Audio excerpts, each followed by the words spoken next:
The following is brought to you by the Social Suplex Podcast Network.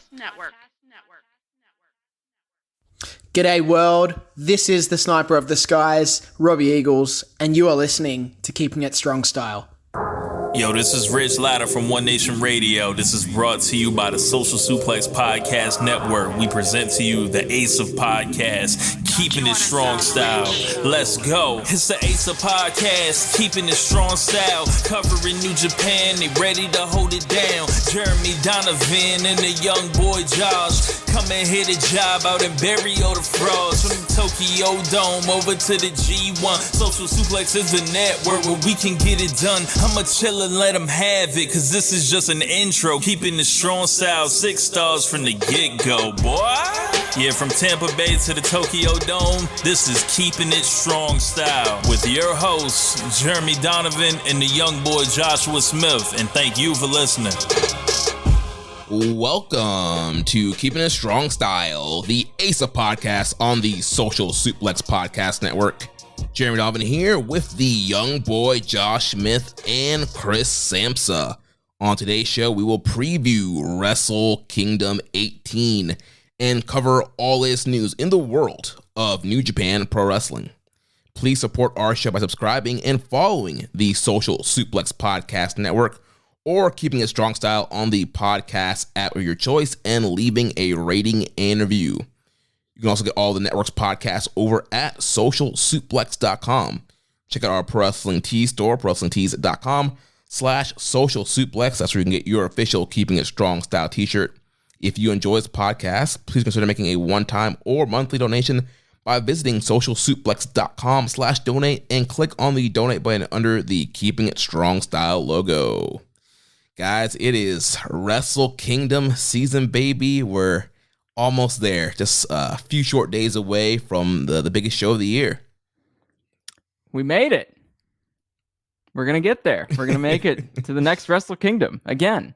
Yes. The next one, maybe, but this one's definitely going to happen. I don't know about the next one. This is the next one. The next one is in, 8 days? 7 days? 9 days? Whatever. Yeah. I don't know how math works, ironically. Yeah. Let's go. This is my kickoff, my tour kickoff show. So that's sort of a lie. I talked to WeWork Stiff already, but I don't think that's out yet. So this is the first time people will hear my hot, sizzling Wrestle Kingdom takes. So I'm excited to share them. Yeah, it's always great to have you on for our big Wrestle Kingdom preview, one of our most downloaded episodes of the year. Everybody's excited for Tokyo Dome. Thanks to be another great preview episode here.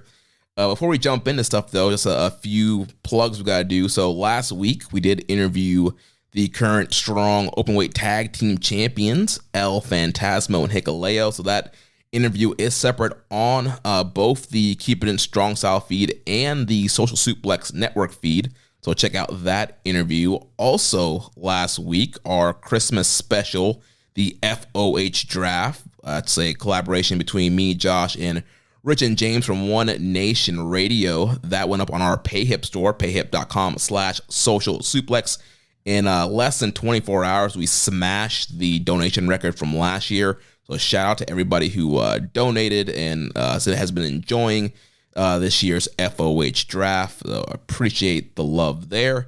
And then like Chris mentioned, WeWork Stiff, they're doing a big Wrestle Kingdom project, and we were on with them before this recording, and so whenever that drops, make sure you check that episode out too.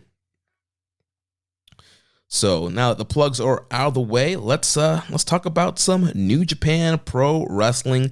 So first, we have to talk about the Road to Tokyo Dome shows. We'll go over those quickly, and then we'll get to what people are here for, our Wrestle Kingdom 18 takes and opinions. So we had the Road to Tokyo Dome kicking off last Thursday, December 21st.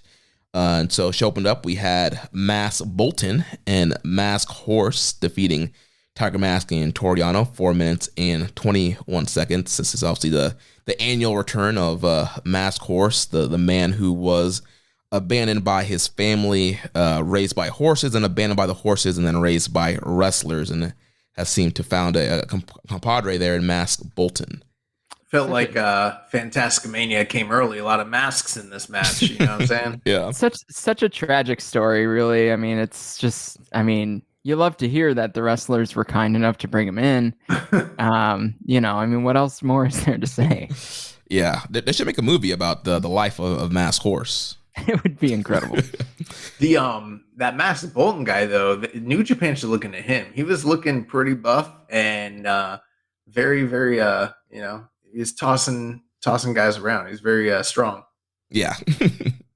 Following that, we had the TMDK team of Kosei Fujita and Zack Sabre Jr. defeating the Youngblood tag team of Oscar Loibe and Yuto Nakashima, 10 minutes and 22 seconds. We had a question here from Tronzilla 2. Should NJPW get fully behind Oscar Loibe as the next Gaijin ace, since Tony Khan man doesn't seem to care for big men anyways? I don't know if I agree with that. I got a lot of big guys over there, but I don't know if it just works quite that way. It's not like they can just be like, all right, this is our guy. We pick him. Now you have to stick with us and be the ace. And we're pushing you to the moon. Like, I think it's a little bit more involved than just that, you know? I'm a big fan of Oscar. But he's still in the black trunks. He's still in the boots. He likes a lot of my online content though, so I do appreciate that. Shout out to Oscar. But yeah, I mean, I think that's fair. It doesn't necessarily work that way. I think guys get over and then they run with it. So I think that's the best thing Oscar can do. He rocks though.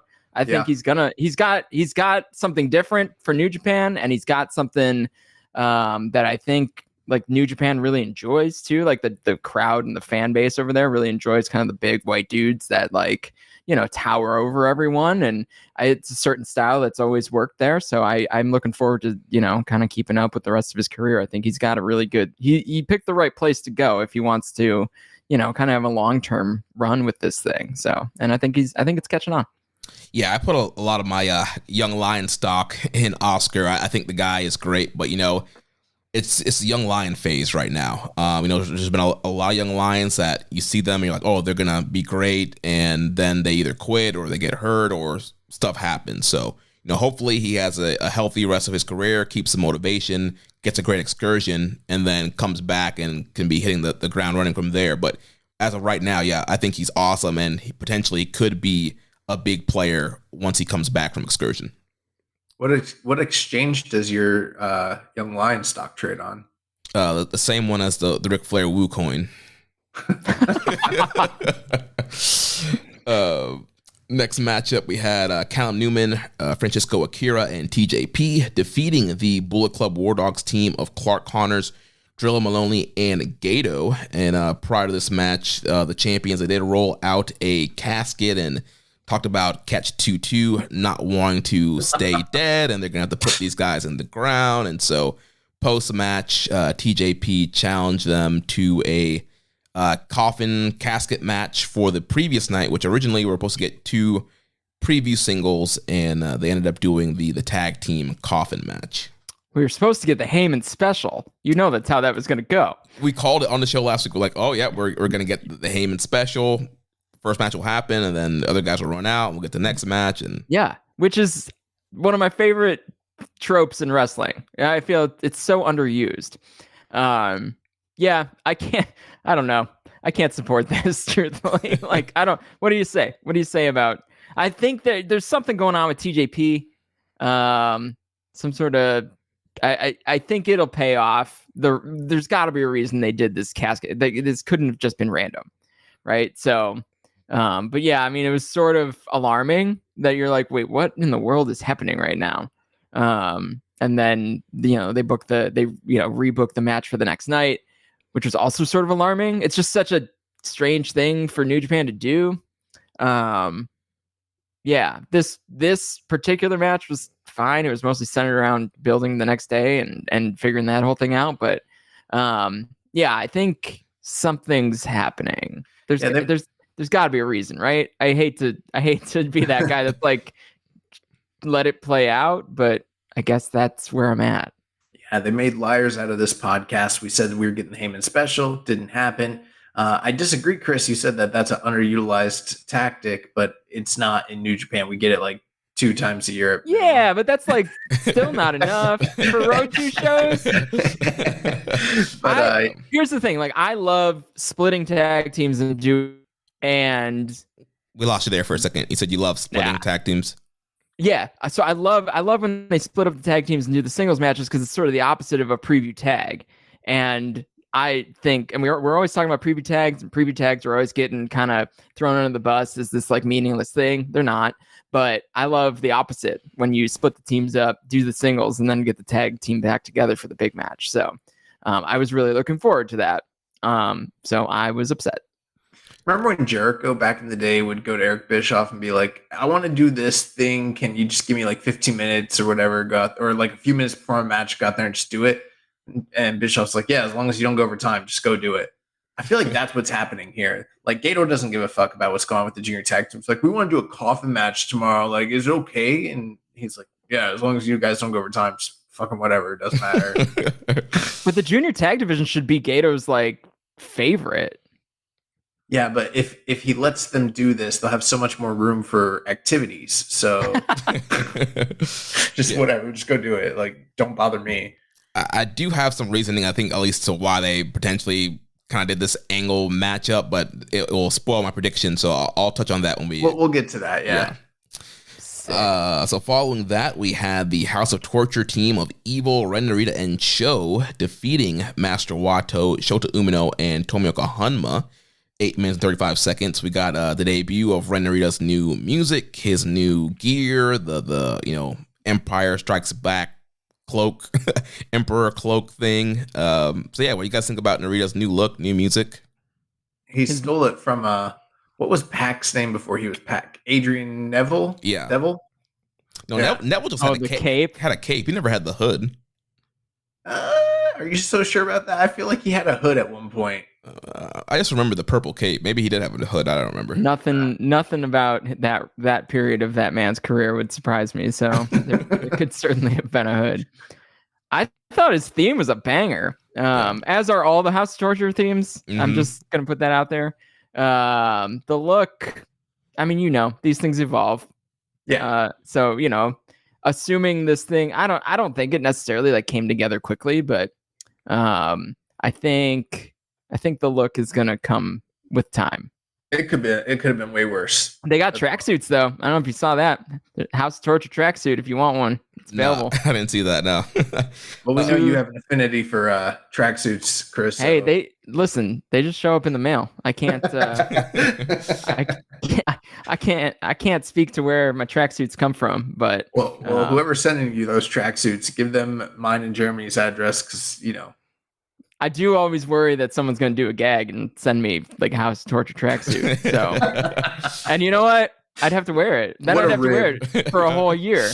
I'm wearing an old one tonight, but yeah, that would be a rib. I'm worried now. Mine's supposed to be here in a couple days, so I'll let you know. I did see the new 2024 one. It looks tight. It's sick. I'm considering dropping the yen and getting one of those. It's good. I'm excited to hang it over my chair here. The yen is down. If you want that conversion rate, you can get one for like $100.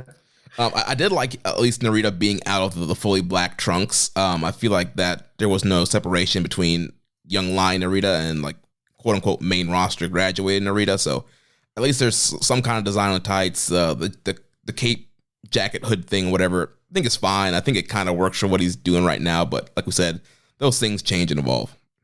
Post-match, we had Kaito Kiyomiya and Rei Oiwa hit the ring and help out Umino and guys there, clear out the House of Torture. And we got the handshake between Kaito and Oiwa, which would set up their match for the Noah New Year's show. Then we learned also about a tag match coming at Wrestle Kingdom next week as well. Then following that, we had the LIJ team of Hiromu and Shingo defeating El Desperado and Satoshi Kojima. So pretty much just a preview there for the junior heavyweight title match. Then we had Just Five Guys team of Doki, Sonata, and Yuya Uemura taking on the LIJ team of Bushi, Naito, and Tsuji, with the Just Five Guys team getting the win here. And there was this kind of played into the story between Tsuji and Uemura, where Uemura wanting to get a crack at Yota Tsuji. One thing you kind of glossed over, you forgot to mention that Kojima just got beat with a clothesline. He got beat with the pumping bomber.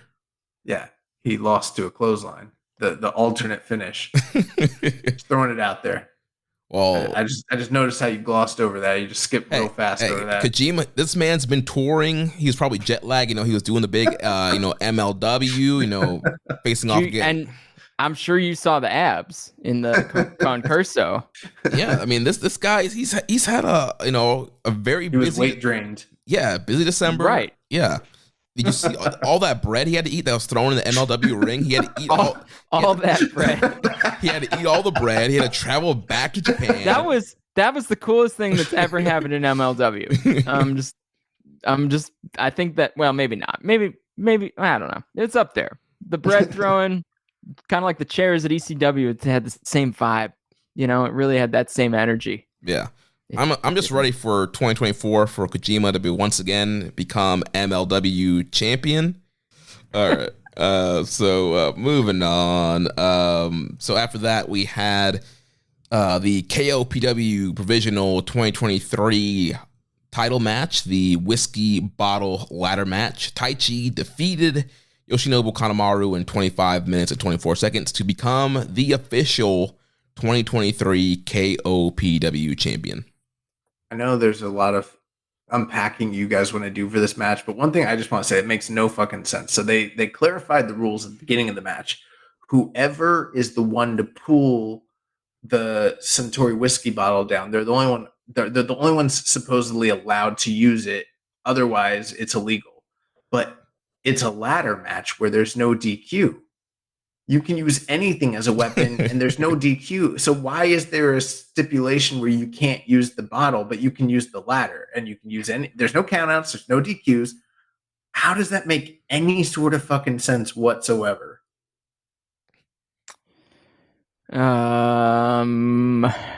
They didn't think it through at all before. Well, they've done this before with ladder matches with the iron. They did the same thing with the Iron Fingers. Yeah.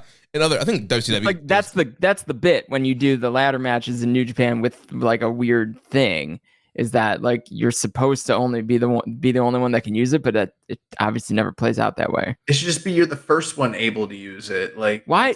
Also, why does Taichi love ladder matches so much? I don't think he does, but he gets put in them anyways. Well, this man has been in more ladder matches in New Japan than anyone else. It's got to be. Because there's only been like 4 of them. He's been in at least 2. Tanahashi's been in 2. Taichi's a closet Jeff Hardy fan. Tana was in the Kenta one. No, that wasn't a ladder match. Wasn't it? No, it was no DQ. No, it was just like a crazy He just jumped off a I only ladder. remember that Kenta messed himself up coming off the ladder, right? Yeah. What 2 has Tanahashi been in? He was in the one with Michael Elgin, right? Or was that Kenny Omega? That was Kenny. Omega. Never mind. It was supposed to be Kenny and Tana, but then Tana got hurt. Yeah. No, Tanahashi was in one. He was in the first one, the Triple Threat from way back in the day. Way back, yeah. Mm-hmm. So Taichi is the ladder king. He's the ladder king. My bad. He's the ladder king of New Japan. So, and bless his heart. I don't have much to say about this match. I thought it was garbage. Yeah, it was. I'm glad it's over. Yeah. It was a long matchup involving all the shenanigans, several whiskey being blown in each other's face, poured on each other, several heat spots until Taichi finally came back, hit the Black Mephisto and got the win there. So good moment there for Taichi ending the year as the official KOPW champion. And then that took us to the main event for the evening, which was the Never Openweight 6-man tag team title match. The champions, Team Hall of Fame, Kazuchika Okada, Tomohiro Ishii, and Hiroshi Tanahashi, defeated the United Empire team of Great Okan, Hanare, and Jeff Cobb 33 minutes and 31 seconds. Now this rocked. I don't doubt this will make some top 10s because it'll be fresh in people's mind at the end of the year for match of the year. So one to remember for the Strong Style year-end awards next year, because it was good. These guys really showed up and showed out. I don't really know what's gotten into like the Team Hall of Fame, I guess we'll call them. Like, but they are just every time they hit the ring to defend those titles, like they're for real. Like it's as big as any other title match that, you know, Okada or Tanahashi or Ishii, like they put out. So, you know, and no, you know, no shame on it. Like they give everything they can give, and it's clearly these guys don't really have any like title thing. Well, I guess Tanahashi's in the TV title picture, but they're using all their energy here, which I think is pretty neat. So love to see that. I mean, obviously we're some of the few that watched all the, you know, the trios matches with Yoshihashi and Ishii and Goto, and that was a hell of a time. The Kings of Korakuen, and this kind of took me back to those days where it's like you're like watching the match, and like about 10 or 15 minutes in, you're like, I think this is good. And then like 20 minutes in, you're like, this is good. And then like 30 minutes in, you're like, holy shit, this is good. And then, you know, and then they go into the finish and whatever that looks like. So I thought they were going to drop him. I didn't think Okada was going to walk into the dome with the never around his belt, and maybe he won't. I don't know. But it's cool. I mean, I think it gives me a little hope for what they're going to do shortly thereafter, or maybe something cool at Dash. Because those trios titles seem to pop up at Dash. So yeah, I mean, not much more to say except it was a banger. I don't have much more to add to that, Chris. You did a great job kind of surmising a lot of my feelings. But what I would say is, if you haven't seen this match, go out of your way to catch it, because it's got to be on the short list of best December New Japan matches. It's right up there with the New Japan finals between Bishamon and GOD 2.0.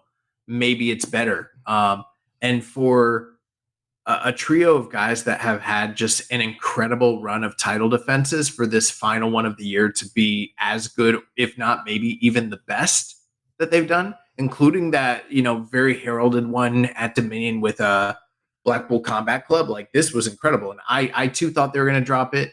What was really substantial, though, is at the very tail end, the sequence of just moves and you know, spots between Hinare and Ishii, like that really made the match and told an incredible story. And I was very invested. I thought they're going to lose here, and they did not drop the titles. And you know, for a very tumultuous 2024 that we're kind of heading into with a lot of questions, I feel like Hinare did nothing but, you know, make a case for why his stock needs to rise next year. I mean, that's a 5-star match if Hinare wins it, right? Like that, just the shock value of it all. I think people would have just been throwing 5s at it. So yeah. I'm not a match rater, but like that's kind of the conversation that I saw here and there, is just like people were like, damn, I really wanted it. I wanted that. Like they got me to want that big Hinare win. Not me. I'm never going to vote against Ishii. I was like, come on, Ishii, you got him. Yeah, the rivalry with Hinare and Ishii also goes back to his time as a young lion, and Ishii's always kind of been that albatross around his neck that he just can't get over, and has been, you know, trying desperately to beat. And there's been times where he's beaten Ishii, and he did pin Ishii in the build up to this match, and so a lot of people, including ourselves, thought, all right, here's the big moment, like they're finally going to win, and it's going to be Hinare pinning Ishii. And yet that closing sequence between both of them, where there were so many great near falls between both of them. And yeah, I did think Hinare was eventually gonna, because he just kept kicking out and fighting back, and but then yeah, eventually Team Hall of Fame, they were able to kind of get the numbers advantage and allow Ishii to hit that vertical drop brainbuster. So yeah, definitely a very awesome match. It will, as of right now, be a contender for the 2024 Tag Team Match of the Year for our Keeping It Strong Style Year in Awards, which are live right now. I forgot to plug that at the beginning of the show. So if you haven't already yet, go out and vote on our 2023 year-end awards. You've only got a week left to do that, so. That's right. Send me a reminder to do that, please. Will do. You've never voted in our awards. I think I voted once. So then we had another Road 2 show the following day, December 22nd. Show opened up, we had Shoma Kato and Togi Makabe defeating Katsuya Murashima and Satoshi Kojima. So the two new young lions getting to mix it up there, teaming with two veterans. Then after that, we had Toru Yano and Yo defeating Masked Bolton and Masked Horse. So the Masked duo were not successful this night. Then following that, we had the incredible singles match with Tomohiro Ishii defeating the Prince of Pace, Callum Newman. Show stealer. I mean, for anyone who was shoveling dirt on Ishii's career after he made it into the Wrestling Observer Hall of Fame, I mean, just these two matches just highlight that he's still that guy. He's still Tomohiro Ishii, like one of the best to ever do it. So this was great. I mean, I love seeing Ishii in there with a small, fast guy. I think that's some of the best stuff he does. Which is why I think the New Japan Cup, like Ishii's got some great New Japan Cup matches with, juniors or smaller guys, especially through the pandemic when they were really loading it up with just anyone they could find. And yeah, this kind of took me back to then too. So it's just kind of one of those neat little things that they might have found just because they had to, and now they can kind of tap into it when they need to. And Callum Newman looked great. He looked like he could hang. Yeah, this was a big showcase for him. He did a big golden triangle moonsault, did an Oz cutter. He reversed one of Ishii's running lariats into a Spanish fly. He was hitting all the big flippy-do and big moves, and he attempted a Phoenix splash at one point, but landed on his feet, rolled through. So yeah, he got to fully unload his arsenal here on this match. It kind of felt like a big kind of reward for being in Japan the last several months, being on all these tours, and got this big showcase match of Ishii, and yeah, it rocked. Yeah, I loved Chris Charlton calling it and saying they're treating this like it's their Wrestle Kingdom match, and that's how they wrestled. It was pretty great. Yeah. Then we had the IWGP Tag Team Champions Bishamon defeating the Youngblood team of Oscar and Yuto Nakashima. So pretty much essentially just a tune-up match for Bishamon. Then we had El Desperado and Master Wato taking on, they defeated Bushi and Hiromu. So again, another preview for the Desperado and Hiromu match. Then following that, we had the tag team coffin match as the Bullet Club War Dogs defeated Catch 2-2. And I mean, this was your typical throw them in the casket, try to fight for it to close down, and wasn't necessarily the most inventive or interesting casket match, although I did think it was a good match for what it was. Part of me was kind of wondering, though, why we are getting this match right now when we're supposed to be getting this exact same match at Wrestle Kingdom anyways. Yes. Yeah. Well, not with a casket. Not with a casket, but it seems weird to build to the title match with a casket match in between this and Super Junior Tag League. Just kind of strange booking. Yeah. Yes. Bury me softly, brother. So then following that semi-main event, we had the Mega Aces, Tanahashi and Okada, defeating Vegeta and Zack Sabre Jr. So a tune-up for Okada and a preview for Tanahashi Sabre for the TV title. And then that took us to the main event, which was the Just Five Guys team of Sonata, Taichi, and Yuya Uemura, defeating the LIJ team of Shingo, Naito, and Yota Tsuji. And the whole thing going into this match, Tsuji told Uemura, if you can pin me in this multi-man match, we will have a singles match. And so Yuya was able to get the pin on Tsuji, which then they had the post-match, and Yuya challenged him, and they set up their match for Wrestle Kingdom. And then we had that incredible post-match speech from Sonata just before the snow fell in Corkin. You guys saw him go over to English commentary, right? And he just said, too late. And while Taichi and Yuya went back to the ring to enjoy the snow, Sonata just left. Like, I don't know what to think of this man. I think he should have gone back to the ring. But I could see myself being pretty annoyed that, a planned situation wasn't executed at a proper time. Sometimes things ghost you, and that's this was how it goes. This was a rip. It had to be. It had to be, right? Yeah. Like, get a load of this. He thinks he's gonna grab the mic. Boom, snow. It's just Okada giggling at the snow button. I don't know. It was weird though, because they kept looking up like they were ready for it, and it just like wasn't happening. So I think something went awry. And Sonata was very clear. It's too late. All right, well, that wraps up our Road to coverage. Now let's jump into what everybody came here for, the Wrestle Kingdom 18 preview and prediction. So we'll start from the pre-show, work our way down to the main event. So as usual, the pre-show will open up with the NJPW KOPW 2024 Right to Challenge Rambo match. So this is, the pre-show battle royal. And the final 4 men will then move on to New Year's Dash to compete in a 4-way to determine the first provisional 2024 KOPW champion. The final 4 wrestlers. You don't know if it's going to be men. Mercedes Moné may show up here. You don't know. Excuse me, you're right. The final 4 wrestlers. You never know. Yeah, Moné might show up. Luchasaurus, he's a dinosaur. He might show up. I don't want to assume. Miho Abe, you don't know. Yeah. So what do you guys think? Rambo, any thoughts on who could potentially be in the final 4? Well, Taichi's already the champion. They usually have the champion continue through, so I'm guessing we'll at least get him. And does it matter for anybody else after that, really? Guessing maybe Jeff Cobb. He's not on the main card. Ishii.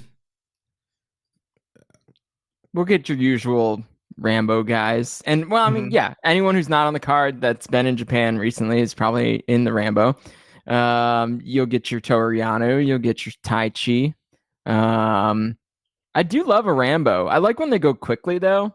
So, like, they haven't gone quickly in recent years because they're the only thing that they're putting on the pre-show, and they put them an hour before the main card. Like there was the one with the handcuffs that was just like, yep, yeah. I think it's still going. I used to love the Rambo. They used too. To have like a lot of like ROH talent, like Cheeseburger and stuff, and they'd have like old legends show up, and it was really fun and kind of, unpredictable. But a few things I don't like lately is like, number one, they have a lot of great talents that you're like, oh shit, that this person should be in the final 4 and make a great match. But then inevitably they still get eliminated. You end up with like Yano and, whoever else, some comedy guys, like, and there's always a bunch of house torture shenanigans. And then them having the format where it's the final 4 instead of just a winner, that kind of kills the vibe of the whole thing. But it's fun nonetheless. It's a great way to kind of open the show before the show officially opens. So you wake up super early and this is the first thing you watch. But I mean, I have no illusions. I don't think it's going to be good. It's just going to be a bunch of guys that are pissed that they're not on the main show wearing t-shirts and getting their shit in, and that's about it. This is when my pizza shows up. Yeah. About 12:30 a.m. my time. Yeah, that's about when I can get the pizza delivered to the front porch, and I can get the pot of coffee on and strap in for a good time. Yeah, I think ending it with just 4 guys, it's also a weird clunky ending. So, traditional battle royal, it's last man standing, and so it's always that kind of clunky, the match is over kind of thing. But yeah, it is what it is. Pre-show, it'll be fun. So then the main card will kick off with the IWGP Junior Heavyweight Tag Team title match, as the champions, the Bullet Club War Dogs team of Clark Connors and Drilla Maloney, will defend against Catch 22, Francisco Akira, and TJP, the Super Junior Tag League winners. This should be great. I mean, you got a ton of talent in the ring. You got some smart guys. You got some younger guys. You got a lot of hungry talent. Did you guys see Drilla Maloney's concurso pictures? He is jacked. My God. Like, have a glass of water, pal. Like, I mean, I'm concerned. He still didn't win. No, he finished second, though. Yeah.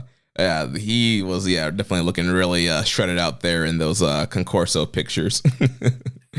But yeah, this should be a great matchup. So these guys have been feuding for a while. This is actually going to be their 4th match. So the record is 3-0, War Dogs up. So Catch 22 has failed to beat the War Dogs. And I feel like why they ended up doing the whole coffin match deal was to kind of get some extra heat for the War Dogs and really kind of drive home the fact of like, all right, these guys have Catch 22's number.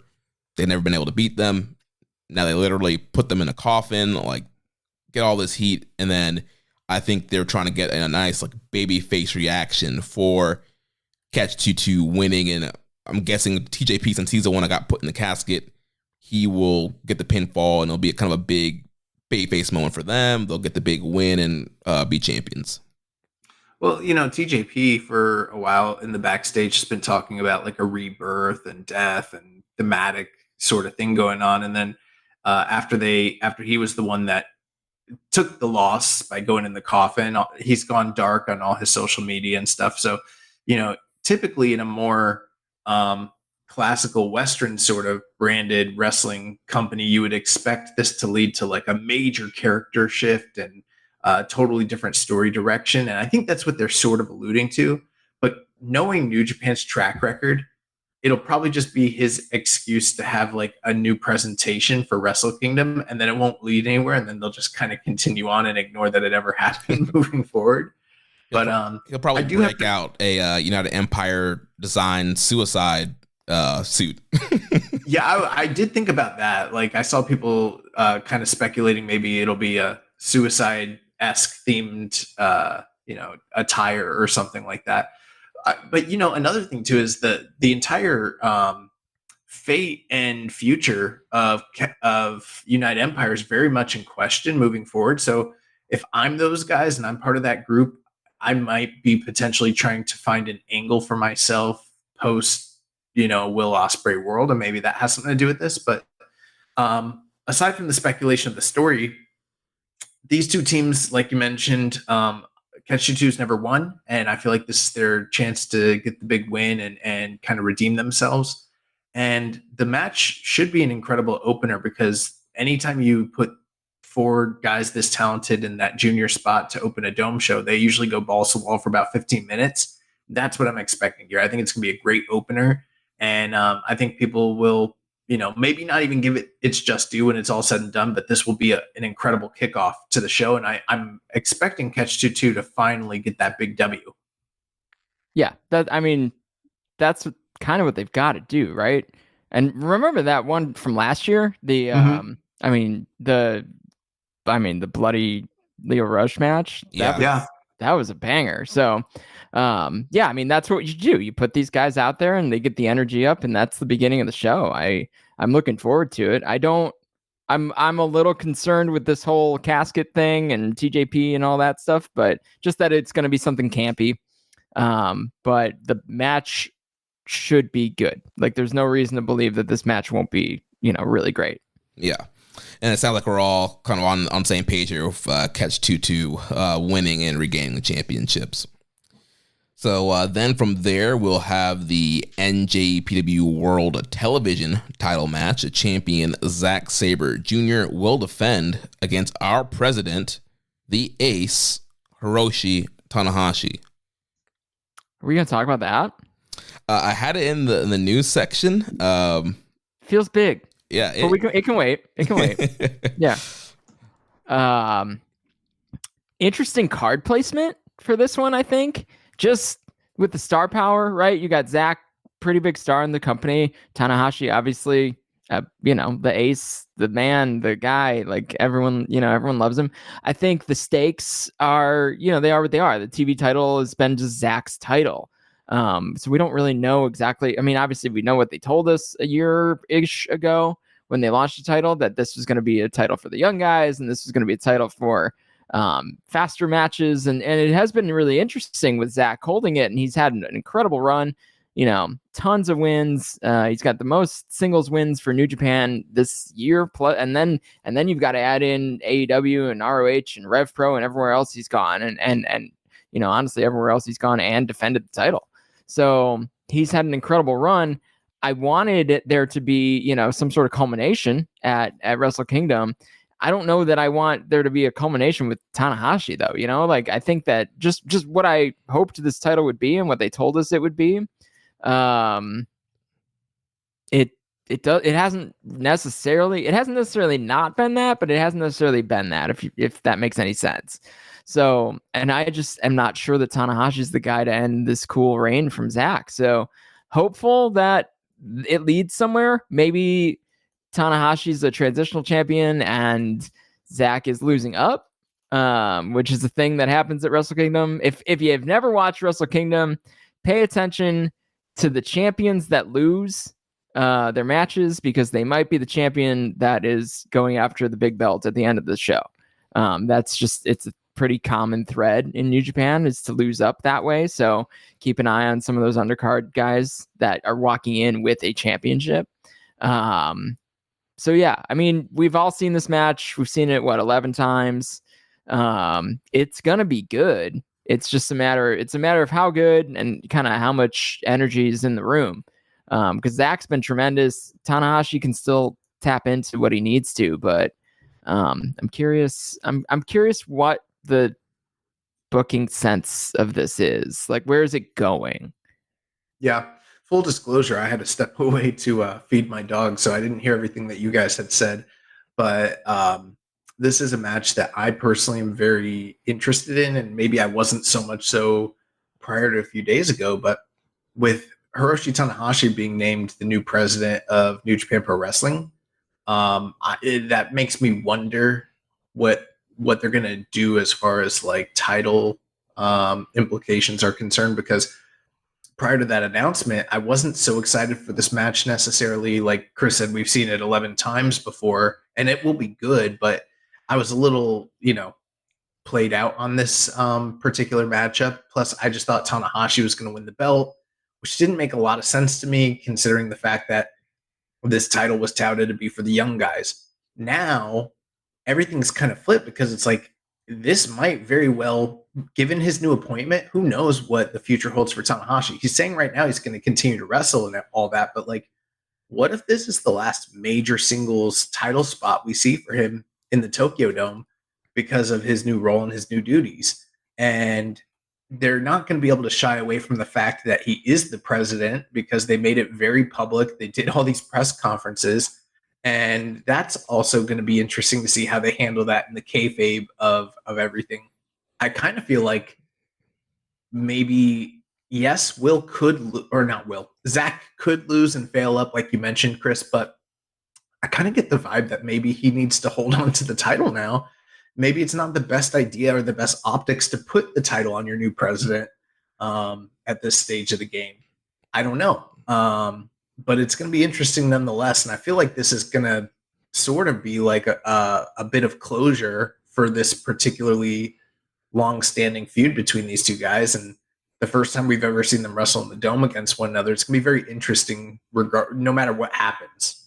Yeah, I think with Tanahashi being the president, that's going to add a whole new wrinkle to the intrigue and what people are looking for in this match. And I do think it will be kind of a interesting booking call for Tanahashi to win after being named president. But I do think either result could work out for both guys' favor. I think if Zack does drop the TV title, it gets mentioned. That opens the door for him to, fail up and potentially, challenge whoever wins the world title. Sabre has history both with Naito and Sonata. There's a story you can tell there with him challenging either one of those guys. And with Will Ospreay, being full-time AEW next year, that opens up a foreigner spot. And I think that Zack would slide up and be seen as the top foreigner and be challenging for more titles and be a guy that they count on for big main events. So yeah, you could do the quick title change. And then, there's always New Year's Dash. Tanahashi could easily lose the title the next night to whatever, hot young guy they want to push next. Or you have Sabre retain and kind of keep this long run going, and then you wait for a good moment for him to lose up. So I think you can go either booking decision, I think will work out in the favor for Zack. But again, it should be a really good match. The record's 6-5 with Tanahashi with the 6 wins. So if Zack wins, they could tie up the record there. That could be like the final conclusion to their rivalry, because like you mentioned, they wrestle each other several times now, G1, New Japan Cups, Madison Square Garden. So yeah, interesting to see how this one's going to shake out. final predictions. Who you guys think's gonna win it? I think Zach. Yeah, I'm leaning Zach now. I wasn't before. I thought it was time after a year. It's time for him to drop the belt, but I just kind of feel like he should probably retain, and maybe we don't put that title on Tanahashi right now. Yeah, I'm gonna go with Zach also. I think it would be better for him to move on, especially with Tanahashi being president. I know he did say in his interview, like, it was very hard for me to get a Tokyo Dome spot, and so it was kind of like by chance I was lucky to pin Sabre in that multi-man. So, and yeah, you mentioned this is the second match on the main card, so we've seen Tanahashi sliding up year after year from main event. He's pretty much practically an opening match here, so could be a good way to kind of give him one big title match before he's fully, president. So then following that, we'll have the Gene Blast, Yota Tsuji taking on Heat Storm, Yuya Uemura. Well, before you jump into it, Chris, I want to give you a little bit of props, because this was a match that you were sort of calling way before it ever happened, and I was skeptical it was even going to take place. So, I guess take your victory lap. Oh, no need for that. I didn't get a full victory, because I was pointing to doing 2 singles matches, and I think, we'll talk about the tag matches as we come together, or as we get to the rest of the card. But yeah, I mean, I have felt like they were doing something with Yuya Uemura, because they didn't really highlight him when he came back. Like, he came back to some hubbub and just nothing crazy though.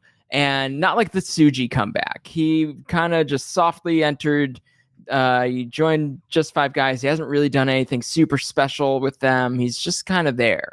And this is his first singles match back. And I think that that's a big deal. Your first singles match back is going to be against, what I think is hopefully his generational rival at the Tokyo Dome. And Tsuji came back with all this fanfare. Everyone super surprised, ready for him to, take on the world, and everyone saying it was a mistake that they didn't take the belt off Sonata and that Tsuji should have won, and, all that stuff. And maybe that's, I think he's been incredible, and he's been a great addition to LIJ, and Uemura hasn't really shown much, but I have a feeling, about, if we were doing this show 11 years ago, we would have said the same thing about Kazuchika Okada.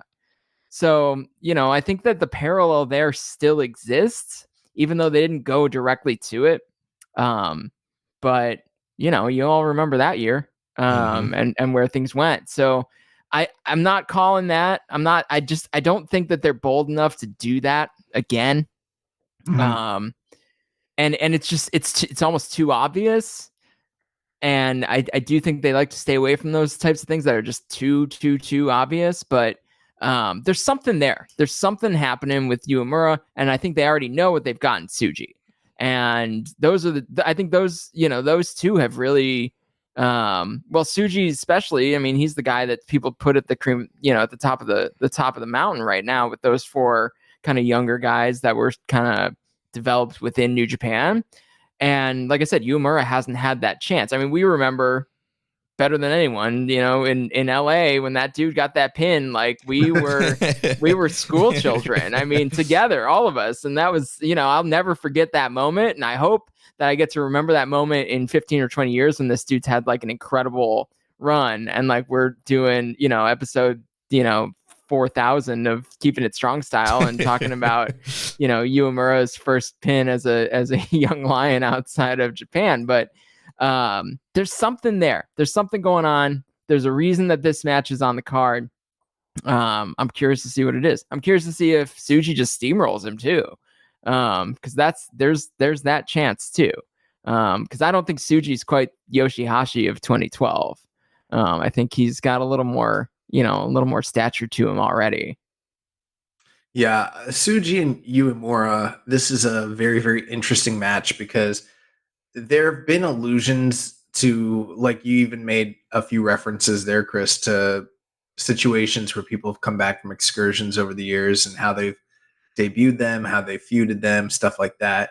And New Japan's booking through the past year seemed to kind of subvert some of those expectations. I know, like for myself, going through the tag league, I really thought that we were going to see like Umino and Narita kind of repeat some of the successes that Tanahashi and Nakamura had with one another prior to their extensive feuding that followed it. Yeah, and obviously that didn't really play out that way. So I am sort of wondering, with the expectations of, the contrasting styles of Tsuji and Yumura, the presentation of these two guys, and the vast history behind them. Are we getting ready to see this classic preview match that is going to continue to repeat itself for years on end at other Wrestle Kingdoms? Or are they going to subvert all that and do something totally unexpected that we're not even thinking of? Because that's sort of been their MO this year, and kind of leaves me questioning what to really expect here at all. Yeah, I'm very interested for this matchup. Like you mentioned, we're big fans of the Young Lions when they come back from excursion. And I think, New Japan talked about wanting to push the younger guys this year and kind of escalate that whole process. And I think we've been all calling for, push Yumura, push Tsuji, push Umino, Narita, get these guys out in the forefront, get them in some big spots. And it seems like New Japan has kind of been same old, kind of slow to push the younger guys up and kind of get them in big spots, or at least winning in big spots. So these guys have had big moments this year, but they've lost. And so I think this is going to be a good spot for them to have a singles match on the card where a lot of top guys like your Jeff Cobbs or Ishis are not on the card. So I think this will mean a lot for both of these guys. As far as who wins, I'm kind of, it can go either way. I mean, Tsuji is the dominant one in the rivalry right now and had the bigger star presentation, has had a world title match, had a U.S. title match. So, clearly he is pegged ahead of Yumura.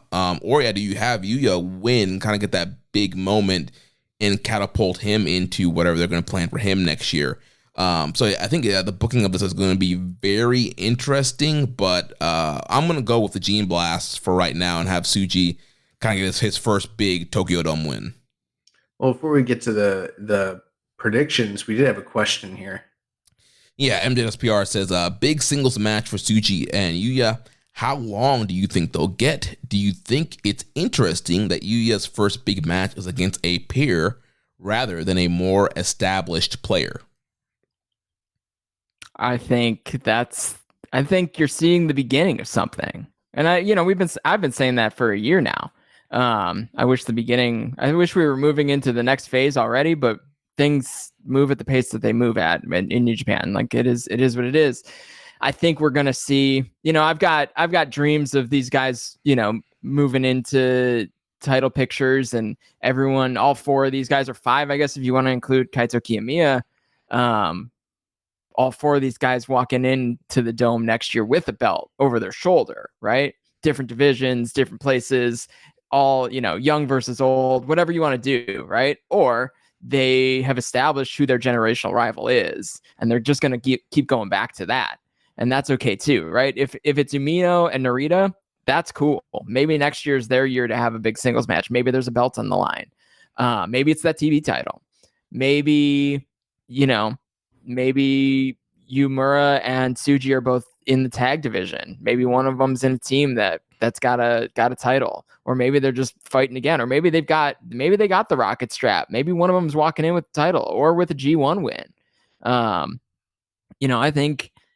I think the trajectory is still really great for these guys. And I think it's very cool to know that you're watching the beginning of what they're hoping to be, a 10, 15, 20 year long story. And that's the neat thing about New Japan. It pays off at some point. You're not just going to see these guys end up, low on the card. Like these guys are going to be players, and we got to be ready for that. And that's why they're all in different units. And that's why they're all, showing up in different ways and having their moment at the beginning when they come back. And that's why they spread out all the returns. Like they're not coming in as a new generational unit, which is something they do in like Dragon Gate and some other units, or in some other companies, they would bring them all back together. Mm-hmm. Instead, they're all coming back apart. Yeah. And I think we're seeing the beginning of something, and it's sort of like going back 10 years and seeing the beginning of the Okada run, and you didn't know it at the time. But looking back on it, that's a cool thing to see in real time. So here's hoping. Yeah. I do think it's interesting that Yuya's first big match is against a peer. I don't know exactly what that means. I sort of like some of the statements Chris has made about how there was a similarity there with Okada when he first returned and him being faced off with Yoshihashi. I think that's an interesting parallel. Maybe that means something, maybe not. But as far as how long I think they'll get, I'm probably guessing sub 15 minutes. Yeah, I was going to say like 12. Yeah, probably 12 minutes. It's probably expected. Yeah, I'm looking forward to it, though. Jeremy, what were you going to say?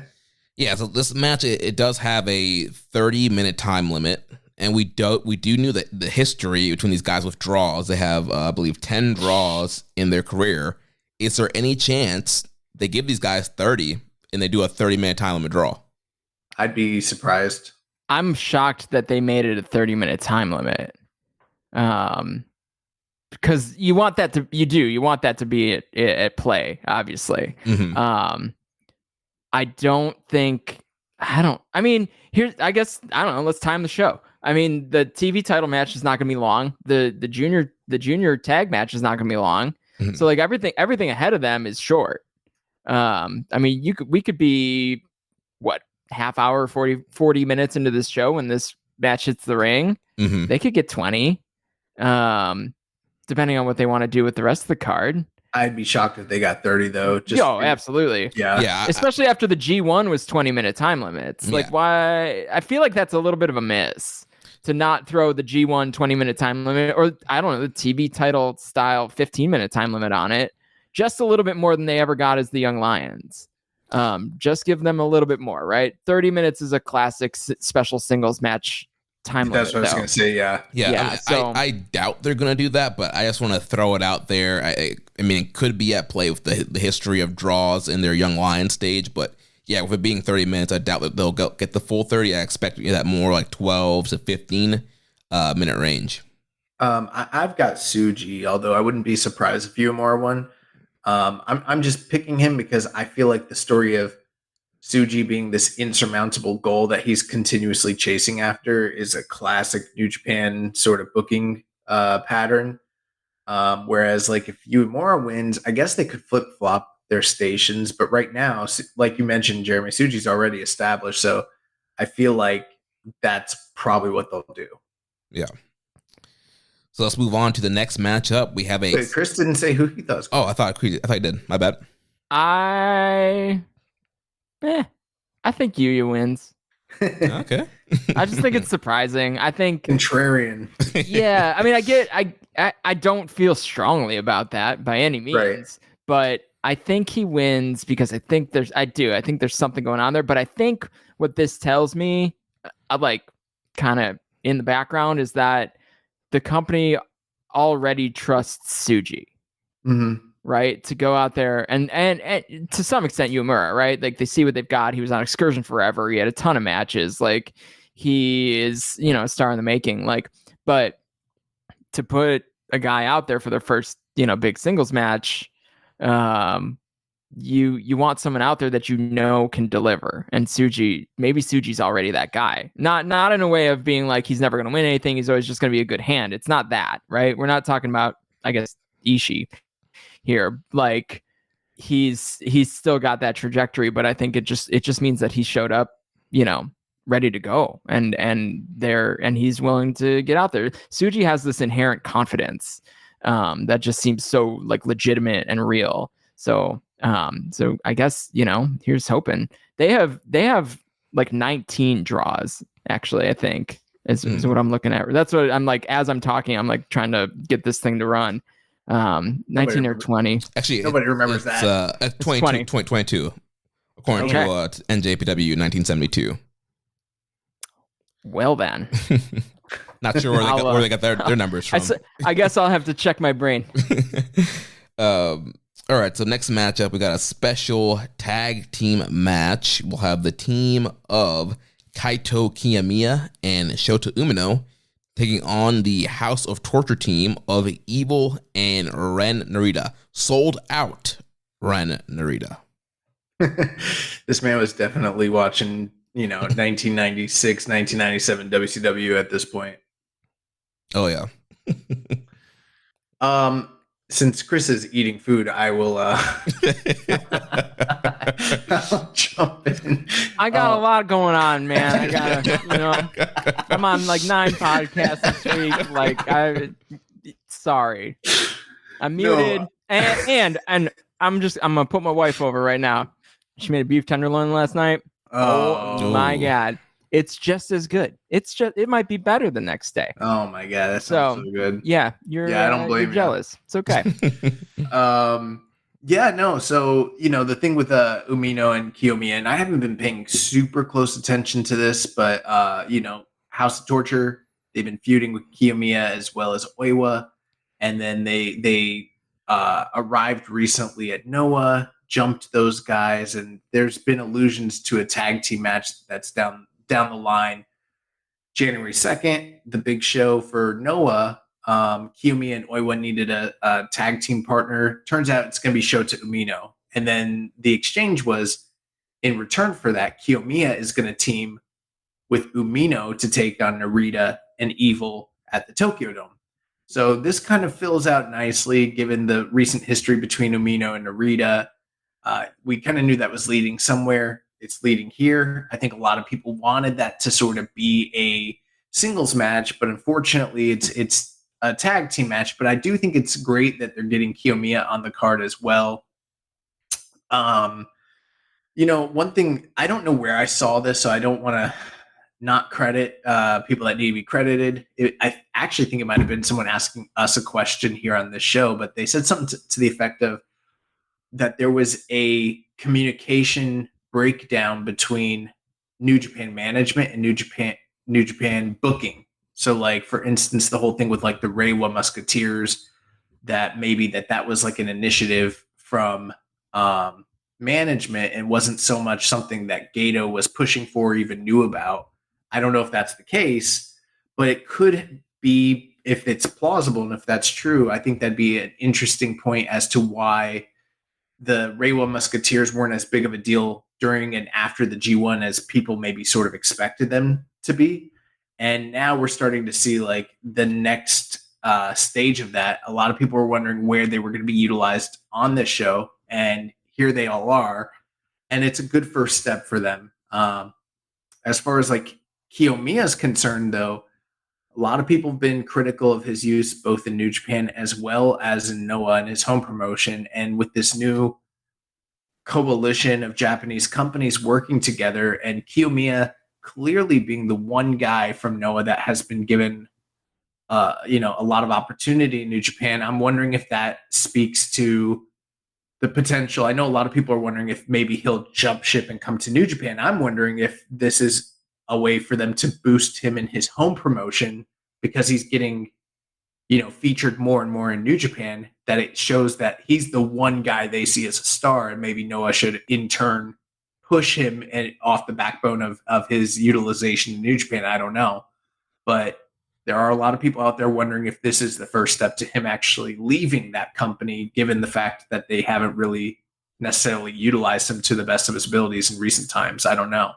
But I'm looking forward to see how things shake out between Umino and Narita, because that seems to be the focal point of this matchup. And, Evil's there. Yeah. I mean, I think if it weren't for Kaito Kiyomiya, I think we might get that Narita Umino singles match. But he's a guy that they want on these cards, and I don't know if that's a deal with Noah. I don't know if that's the trade-off for helping develop Oiwa, or if there's something else bigger going on. But I think if he was gonna jump, he would have already jumped. Right. Like, it would have been clearer. I feel like no one's committing, like, of the three, I guess the love triangle, right?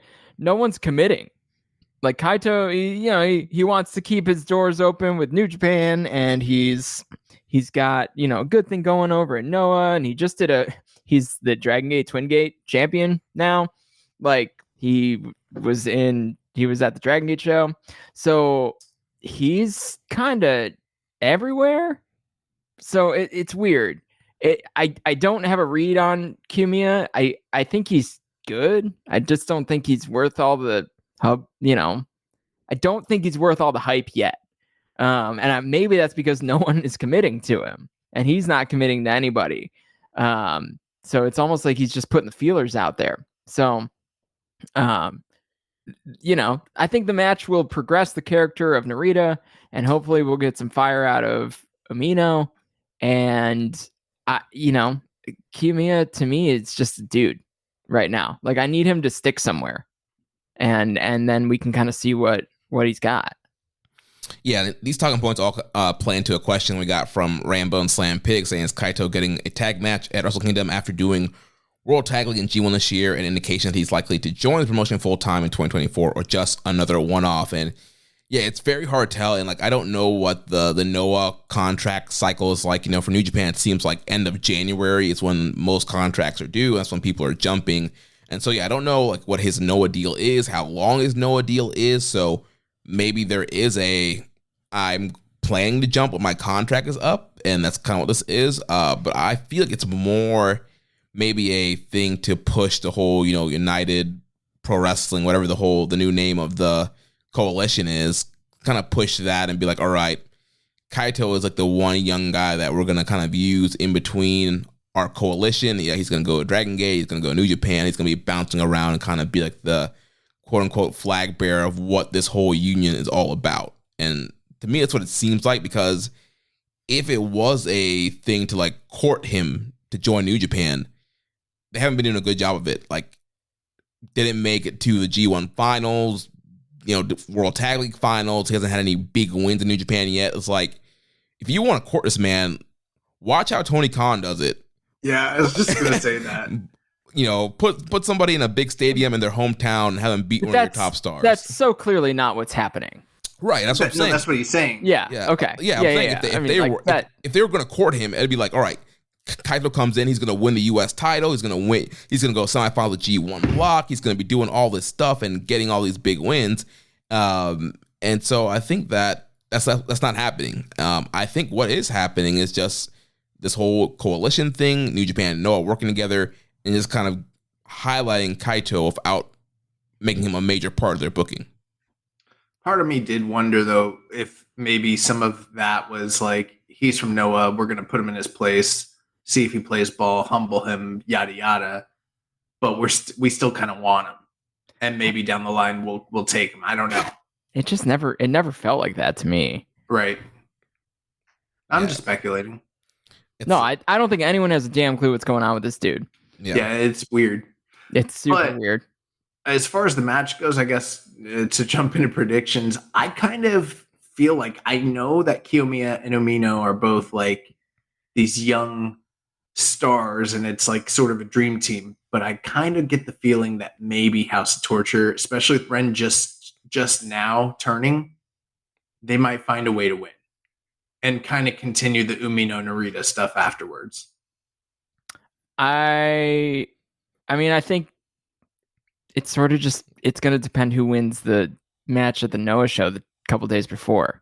Because they've got the big 6 versus 6 elimination tag, which should be awesome. That should be a good time, but I think it's like maybe Oiwa loses there. Yeah, they're going to trade. Yeah, they're going to trade wins. Well, you sold me. I'm taking Kiyomiya and Umino here.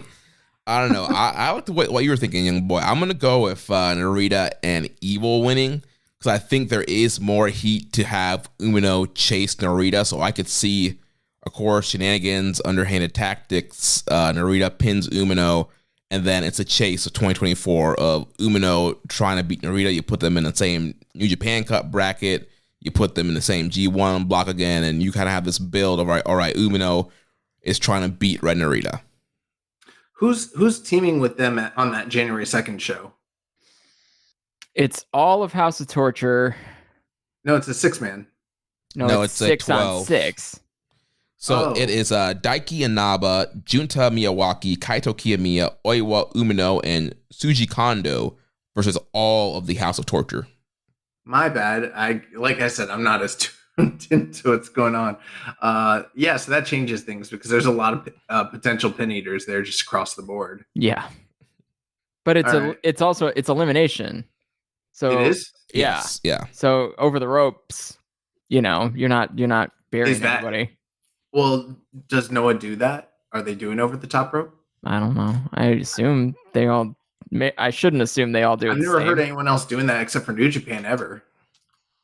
Oh, it's a 6-on-6 elimination tag. They're probably not doing 6 falls. I'm just saying, I've never heard of anyone else doing that. Where's Justin Nipper when you need him to? Right? That's what I was just going to say. Where's Justin Nipper? We should have had him on too, for this matchup. If you want to preview that 1-2 show. Oh, yeah. So anyways, I don't know. I'm back and forth. You sold me, Jeremy. I'm going to ride with you. House of Torture. All right. So who do you got preemptively, Chris? I'll go House of Torture. All right, we're 3 for 3 across the board. I think you give Evil a big win here, way low down the card, so people think he can win a big match next year. Now forget Evil. Sold out. Ren Narita, he's gonna hit that X Factor. He's been watching his 6-pack, Sean Waltman 1, 2, 3 kid videos, and as is classic for Evil, he will win on the backs of somebody else. So following that, we will have the never open weight title match. The champion, the Dragon, Shingo Takagi, will defend against Tama Tonga.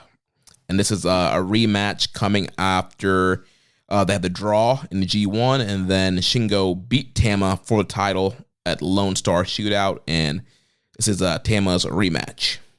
Maybe to help us with the time, we can go over some of these questions preemptively as talking points. Chris is... The announcement of this match has put Chris to sleep on the air.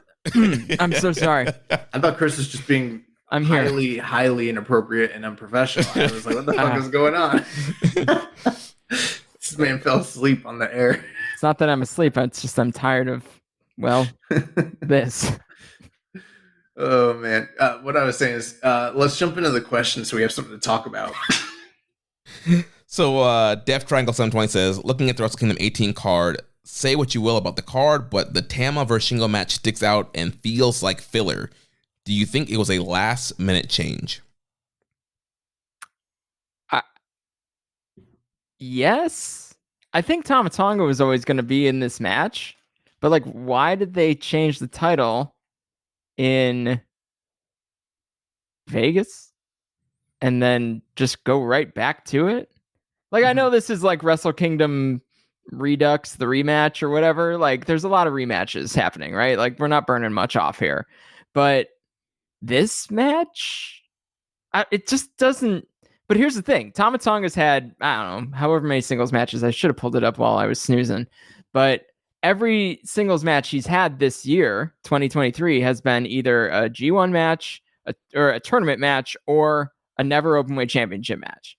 He has not had He hasn't had any other singles matches. He's hardly had any other matches. I mean, he's been around for some builds and tag stuff, but everything he's doing is either a tournament, everything major that he's doing is either a tournament match or a never title match. So it's just odd to see someone that always has some sort of stakes attached to all of their matches for an entire calendar year. And then you can go back to last year's Wrestle Kingdom where he was on the card, in that capacity too. So it's kind of odd. I don't know, why. I can't really pinpoint what's happening with Tama Tonga and where are we going? That's always what I'm thinking about. It's where are we headed here? What does this all mean, right? Yeah. I have no idea. We talked about it on the show either last week or a couple weeks ago, and I do feel like there was some kind of change because they were angling for Shingo and Tsuji to be the LIJ team in World Tag League. They were teaming together. They came with the pumping blaster. It seemed like we're set to go for those guys to be in Tag League, and then all of a sudden Shingo wins the title. Xander Khan Jr. comes in, and we're in a wholly different direction.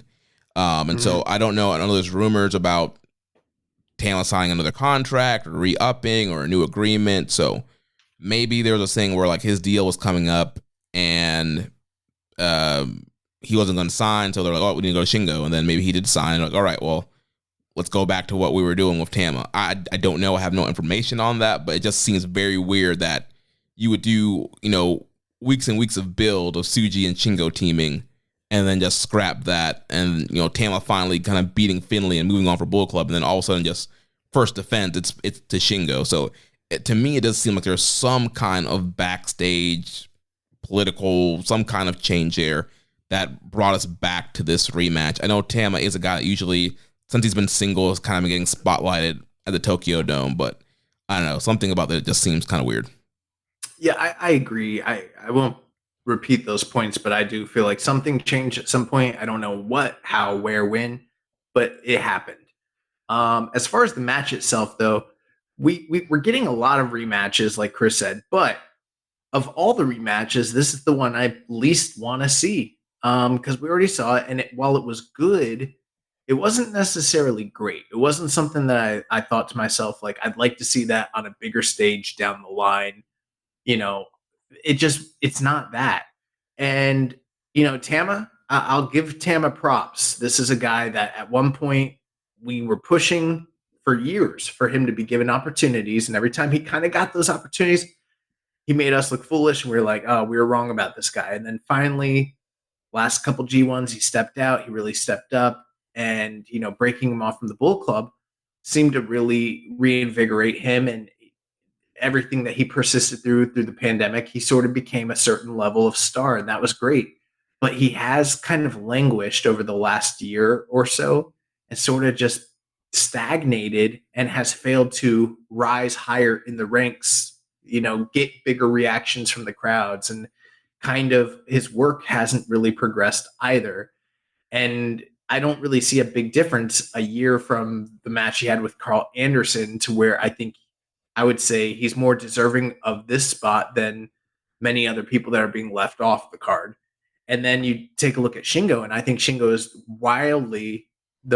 easily the most underutilized talent in New Japan's roster. He's a guy that should be a top 5 big name talent.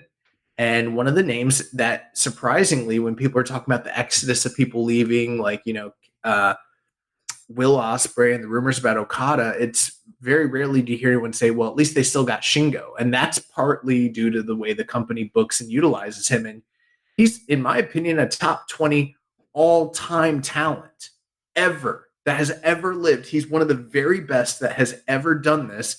And the fact that, and nothing against Tama Tonga, he's a great wrestler, but they're in totally different leagues. And this is a guy that should be in this main event, semi-main event, top 4 matches of the night, not wrestling for the Never title, trying to elevate Tama Tonga and acquiesce to him with whatever's going on with his contract situation. That's just, to me, it just doesn't make sense.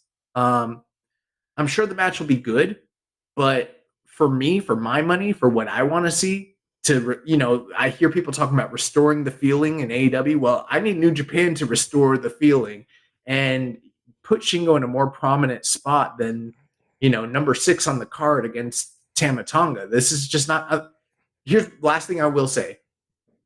Tama Tonga has every opportunity to make me eat my words. If ever there was the right guy to go out there in a big spot and really elevate yourself above what has been done for the past 2 years with him and Bullet Club, now is the time. If you want to go out there and be the man, Ospreay's leaving. There are people walking out of this company. There's supposed to be an exodus.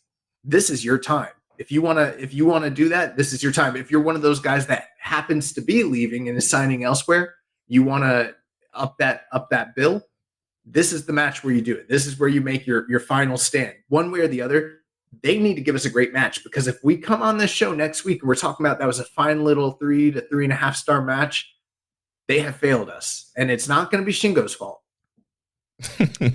Can I stat bomb counterpoint you? Sure. Shingo Takagi in 2023, so in the New Japan calendar is over, Shingo Takagi spent the most time in the ring in New Japan singles matches in the company by a long shot. and he had the second most singles matches in the company, just behind Zack Sabre Jr. He spent 7 hours and 25 minutes in the ring in singles matches. It doesn't feel like that, though. Like, that's the thing. That's the thing that I'm struggling with, is that it doesn't feel like he's been featured that way. But 21 singles matches is the second most in the company. 7 hours is almost 40 minutes more than Zack Sabre Jr., which is the second highest. Like, I hate to say it, because I watch almost everything, but like, where were these matches? Like, well, he did have the Ultimate Triad was on a Road to match. So, I mean, if you didn't watch, a lot of people don't watch Road 2s, you miss stuff like that. And so, yeah, it feels like he had a great KOPW title run. Yeah. And a great G1. A lot of the stuff's in that, right? But it just, and he had some singles matches in the US on the US shows, which are, your mileage may vary. It's not that they don't use Shingo. That's not my point. He's obviously one of the Iron Mans of the company. It's just where and how they're using him. Sure. He should be in the main event. He's one of the Iron Man. I pulled some stuff. Actually, I probably have some scheduled tweets going out soon. Shingo, overall match length, 26 hours. I mean, that was the highest in the company this year. I mean, he's an Iron Man. He's there. He's always there. And he's everywhere else too. But do you guys, I don't know. I have the sense that Shingo's got a failing up situation. I think he's a more likely candidate to fail up and to lose here and challenge for something, whether that's, the big belt after a Naito win or something. I don't know. I feel like he's primed for it. He's primed for like another big Shingo push. Yeah, but I don't like the idea if February is the time where we put him in that spot to sell tickets and lose to the world champion like he did last year to sure. Okada. But you probably have a good point there. It's definitely possible.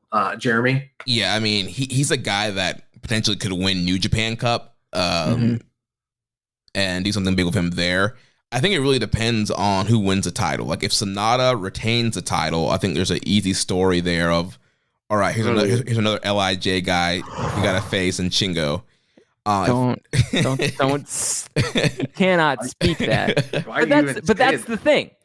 Shingo's the only guy that never got a shot at Sonata. Mm-hmm. He's the only guy from like the original LIJ heavyweights that never got a shot at it. Shoot, not even the original. I mean, like, he's the only guy that didn't get a shot at Sonata. Lethal. But if that took me a second, but I got there. If Naito retains, normally they don't really do the LIJ, faction versus faction. I know that Naito and Hiromu are angling for their match for the anniversary show, so maybe you could have a thing, and maybe that's who interrupts the golden roll call. Maybe they do the roll call, and Shingo's like, "Glad you won, pal, but I want a title match." And maybe, or someone's got to take over United Empire in New Japan. That's probably true, and that's not a bad idea either. Or Takagi Gun, or like there's space. There's definitely space for a domestic talent to lead a unit because they haven't done that in a minute. Yeah. If there was ever somebody that needed to break out, I know some of the young guys people will probably clamor for, but Shingo needs to not be part of LIJ. He needs to be a leader of a faction. Right, because then you can really have the leaders all at the same level. Mm-hmm. LIJ is not Bullet Club, but yes. No. he's gonna be he's gonna be in the picture. Wait, which Bullet Club are we talking about? Yeah, which one? There's like 6. The Shingo, yeah, I mean, Shingo's a guy that should have his own. He should either be all on his own or he should have his own unit. But LIJ's always had the kind of canon that they don't have like a hierarchy, even though they do. But all those guys, Shingo's title holder, while Naito was doing, hanging around with Muto or whatever he was doing. And Sonata's always gotten in that picture and finally broke out. But that's apparently how you get the title, right? You get the title now in the current kind of situation. Sonata left, right? Sonata left, won the title. Shingo leaves, win the title? I don't know, right? Like, if there's a pandemic. if there's a pandemic. That was a great run. It was, yeah. But there's no ifs, ands, or buts about it. But I don't know. I feel like there's something there. I'll be watching him pretty closely through the roll call. I think maybe he gets through the roll call and then that's it. Because they got merch for the roll call, man. Like, I'm telling you, like, they got to do it. If they don't do it, it's going to be a pretty hefty tragedy. And I don't know when they're going to have a chance to do it again. So, and I think the way to get through that without someone interrupting it is having someone that's already in the ring challenge one way or another, whether it's as friends or as a turn. Yeah, I think there's something there. Like, I know I mentioned Zach earlier as someone who could fail up, but I think, you're running it back. It's the same thing Kenta did in 2020. He lost the Never title, and then he challenged for the big belt. So I have to put that out in the universe just in case I'm right, and otherwise we obviously delete the tapes. You say it's for EPO, entertainment purposes only. Yes, exactly. All right, so I got I've got Shingo. I know that in the past people have failed up, but I personally kind of think that the outcome of Okada Danielson will provide the next challenger for the title regardless. So I kind of think Shingo's going to just win here. And do people want to see Danielson and Naito? I don't think Danielson's winning. Okada's already got his next program booked. Who? Ospreay. For San Jose. That's just that's US. That doesn't even matter. That's probably not really a full program. It's just like a little. Well, it'll be a 9-day build, but yeah, it's a warm-up match for the New Beginning tour. Yeah, it's a warm-up match for AEW Revolution. Probably, yeah. But yeah, I got Shingo here. I could be wrong, but I think Shingo's gonna be holding gold at that golden roll call. I don't know. I'm going with Tama. I feel like the golden roll call would have been better if you had like all the guys holding titles. So yeah, I'm gonna go with Tama winning and regaining the title. Because wasn't Sonata the only one that didn't have a title the last time? Yeah, the last time at a certain point. Yeah, and then that was kind of a tell for where we were headed. Dang. I got to put my chips in, right? I got to say Tom is winning and Shingo's losing, and that's what's going to happen. So yeah, I'm going to go with it. Nice. All right. So next up, we got the IWGP Tag Title and NJPW Strong Openweight Tag Team Title match. The World Tag League winners and IWGP Tag Team Champions Bishamon, Hiroki Goto, and Yoshihashi will take on the NJPW Strong Tag Team Champions, the Guerrillas of Destiny, El Phantasmo, and Hikuleo. This is where I say that the last 11 times that the IWGP Tag Team titles were defended at the Tokyo Dome, they changed hands. So, and that dates back to 2014 when Doc Gallows and Carl Anderson defeated Lance Archer and Davey Boy Smith.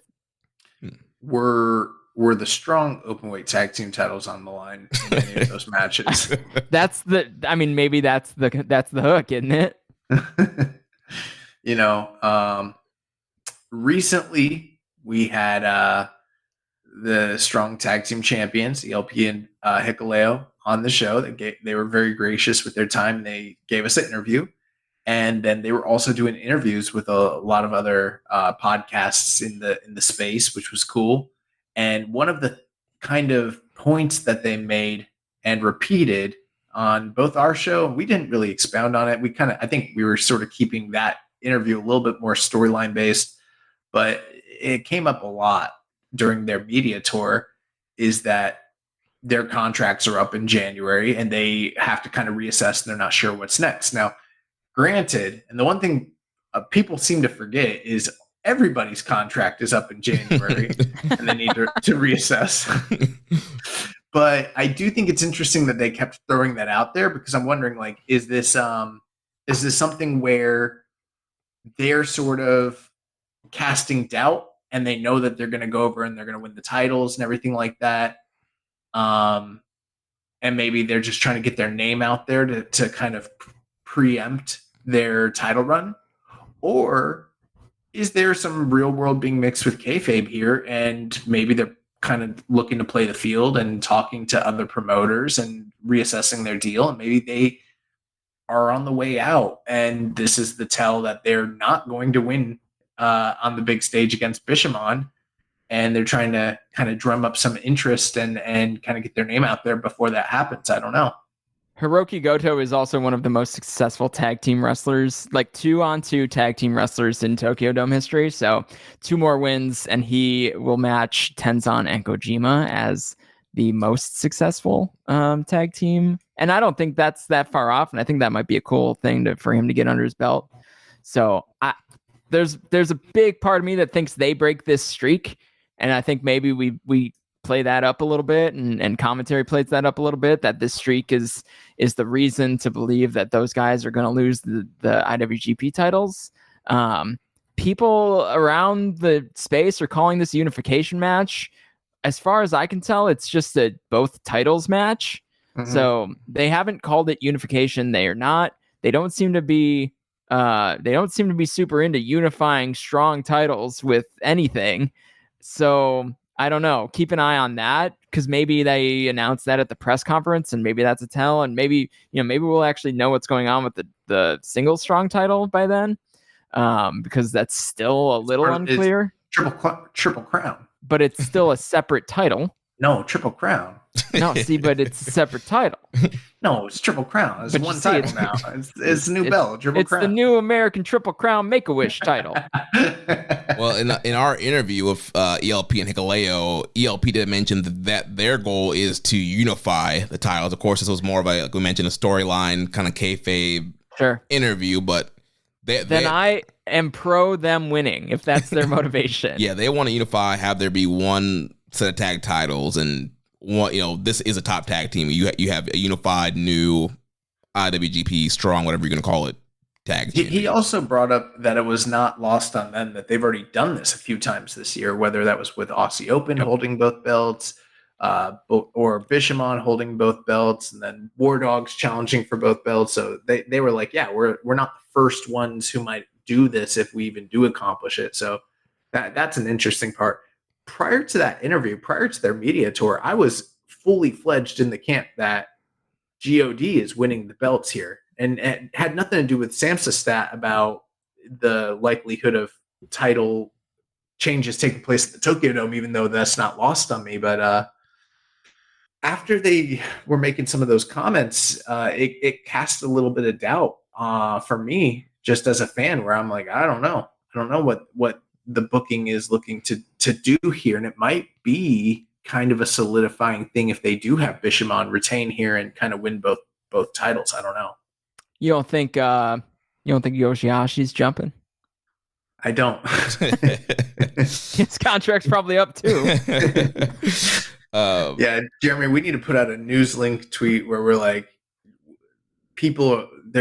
there's other talents that no one else has said that their contracts are up, and several New Japan stars contracts are up.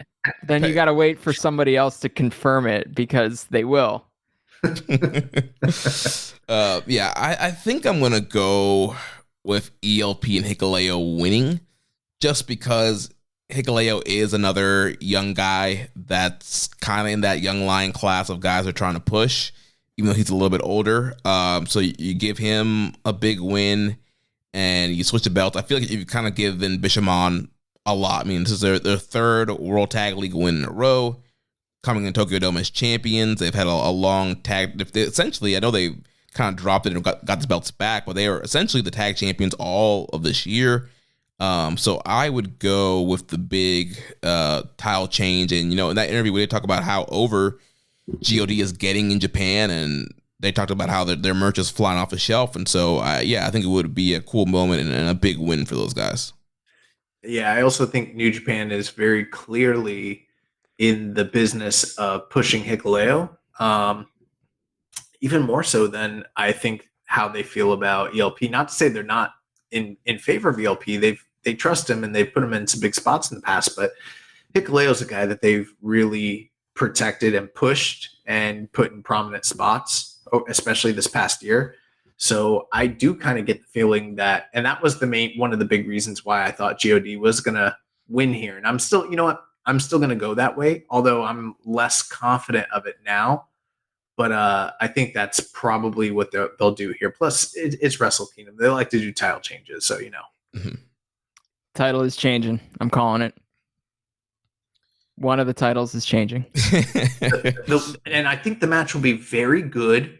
The only unfortunate thing is that they're not going to get as much time as they did for the World Tag League Finals. So while this match will probably be very good, it's going to be a small sample of what we got in December. So that's the only kind of drawback there. Yeah, that's kind of the unfortunate thing for them. Yeah, doing that epic final, and then they're not going to get as much time as they got in that final match. So yeah, I think it'll be a good tag match, and then especially coming down the stretch here. But yeah, I'm going new champs. So moving on to the next match, we have the IWGP Junior Heavyweight title match. Hiromu Takahashi defending the title against El Desperado. This match kind of came out of nowhere. I'm into it, super into it. I think this match feels like New Japan's hat tip to El Desperado getting over during the pandemic. And Hiromu, as much kind of attention as the beginning of his reign got, he's kind of it's just been quiet. It's kind of fizzled out, yeah. Yeah. I mean, he's done. I hate to say Hiromu fizzled out, but like he's not really up to much. Yeah, I think he's done like a lot of appearances in other promotions, but he hasn't been defending the title. And he won all those matches, so I don't get why those matches couldn't have been title defenses. But yeah, it's like the first half of the year, things were heating up. The Yo match, the Leo Rush match, the Super Juniors, the Speedball match. And then after that, it's kind of like a lukewarm kind of run. Yeah. It's strange because I was really excited to see him really go after that record, and you figured you're going to build up towards Wrestle Kingdom being the culmination, but that's not what they did. Despy, I loved this match. Loved to see it. It was one of my favorite. It was probably my favorite New Japan match of the pandemic. But Hiromu just jumping out and calling out Desperado. Like there's nothing to this match besides like we know it's going to be good. And that's sort of enough, but I don't know. Hiromu's such a great character and Despy's got such a great story. Like I feel like we could have gotten here a different way. So I don't really know what that would have been, but it also sort of feels like a pivot. It feels like maybe, someone like Leo Rush was in the mix or something like that. And I don't know. I hate to speculate even, but like, it feels like this is one of those, like in case of emergency break glass, you've got an El Desperado Hiromu match on the Dome and it's going to be badass. And honestly, it could be the match of the night. Here's what I'm hoping for. And this is kind of a WWE reference, but the legendary rivalry between Mankind and The Undertaker. A lot of times people sort of think back to the 1998 Hell in a Cell, King of the Ring. They kind of forget that by the time that match came, the feud was pretty much already done. Most of it happened in 96 and a little bit in 97, but that was pretty much it. And then they sort of just revived it on the fly out of nowhere because it was old faithful, trusty match that you can kind of go to. And then they turned around and on that stage and that stipulation had the most memorable match of the entire series and pretty much the one that they're most known for. And it's a huge part of both those men's legacies. I'm sort of hoping that's what this is. I know that, and that's not to say that the matches that preceded it weren't incredible. But for them, they had that one match in the Tokyo Dome, and while it was very good, it could not and did not live up to some of their more lofty matches they had in the past. And I'm sort of hoping that this is that final stamp, that final defining match that these two guys have where they draw upon everything that they've done in the past and then they exceed it in the Tokyo Dome, which apparently is getting torn down possibly, which I hope doesn't happen. But yeah, I hope that that's what we're getting here because like Chris said, I don't think that they did a great job building to this match, which is a shame considering the long history between these two men. And but at the same time, of all the rematches that are taking place, this is probably on paper aside from like maybe Okada Danielson, but on paper for New Japan only, like the most storied and kind of revered of the feuds. So I'm hoping they go out there and they just knock it out of the park. Yeah, there was a very weird build of this. I mean, Desperado previously, he was teaming with Master Wato. They had the whole Super Junior Tag League run and the best of 7 before that. It didn't really seem like he was being heated up to be in a big singles program. I feel like traditionally you would have a guy like this getting some big singles wins kind of on the way to this. And I know a lot of people even thought they were going to win Super Junior Tag League and be the ones to challenge the War Dog. So it just seems like Desperado just didn't really have a ton of momentum going in this match. But like you guys mentioned, it's kind of that old faithful program you go to, you throw it up there, you know it's going to be great. And yeah, with it being Wrestle Kingdom and being so close to the main event spot here on the card, being deep on the card, I think, yeah, they do have an opportunity to steal the show and potentially have the best match they've ever had. Now, as far as who's going to win, I know Hiromu's whole goal is to break the junior defense record. So, you could go that route and have him retain, or Desperado could win, which just kind of seems weird, again, because this match kind of came out of nowhere, and then for him to just kind of win and go from there. So I think I'm going to go for Hiromu retaining and then kind of continuing the story of him trying to break the defense record, and hopefully beginning of the year, things will kind of heat back up with him and his whole quest to break the record. Yeah, I'm sort of expecting someone like a Fujita to come back from excursion and time up perfectly to dethrone Hiromu. And with that being said, I think if that is the case, he needs to retain here. And a lot of diehard New Japan fans are not going to like that answer, but I think that's what's happening. The junior title is another one that changes hands all the time in Tokyo Dome. It's changed hands 11 of the last 13 defenses, including 9 of the last 10. The only successful defense in the last, since 2011 was when Despy defended against Hiromu in 2022.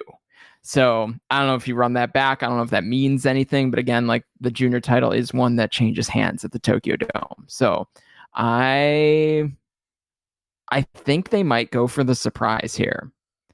I think there's a chance Hiromu was telling his own story when he was talking about doing the defense record, and this maybe was always where we were going to end up. So I think they might pull the surprise and have Despy win. And I'm into that. I think Hiromu's great, but I think a run with Despy on top of the junior division would be more interesting to me right now. Yeah, I think that would be the more interesting thing, but I don't know. I'm still going Hiromu. So moving on to the next matchup, we got the IWGP Global Heavyweight Title 3-way match to determine the first Global Heavyweight Champion. So it will be Jon Moxley versus David Finlay versus Will Ospreay. And we had a question here from Caesar 1 2 3 4 5 6 7 8 9 10 W saying, what does David Finlay do after he wins, if he wins, and how do they go about booking him? Oh, it's a deep question. Yeah, I don't know where we're going with this. I was one of those who was pretty bought in on the idea that Will Ospreay was going to retain here, given the fact that his contract isn't up until February. I guess not retain, but transition to being the new champion from being the old champion, and do something fresh following that. But with this most recent surprise that he's challenging Okada to a match in January in San Jose, that really kind of throws a kink in some of my ideas, because on the one hand, you could have him be the champion and then he could face Okada. Maybe that's a non-title situation, and that's possible. It's also possible that he could be the new global champion and then he drops that title to Okada in San Jose. Which would throw a little kink in my idea that Okada as the next IWGP champion challenger. But if they're not going those two ways, then it seems like they either need to go with Jon Moxley, or what most people kind of believe is the way they're going is David Finlay, given the fact that he's a long-term contracted New Japan wrestler, the leader of the Bullet Club, and a guy that's currently under contract and probably will be for the foreseeable future, which is not impossible. But I've always felt like David Finlay was kind of inserted into this match originally based off politics. And maybe other people disagree, but that's just kind of how I've always seen this match. I've always seen it one where, they didn't want to have Jon Moxley or Will Ospreay lose. And David Finlay's a big enough name who can come in here and do that job to one of these two guys. Excuse me. He showed up with a giant mallet. How do you say no?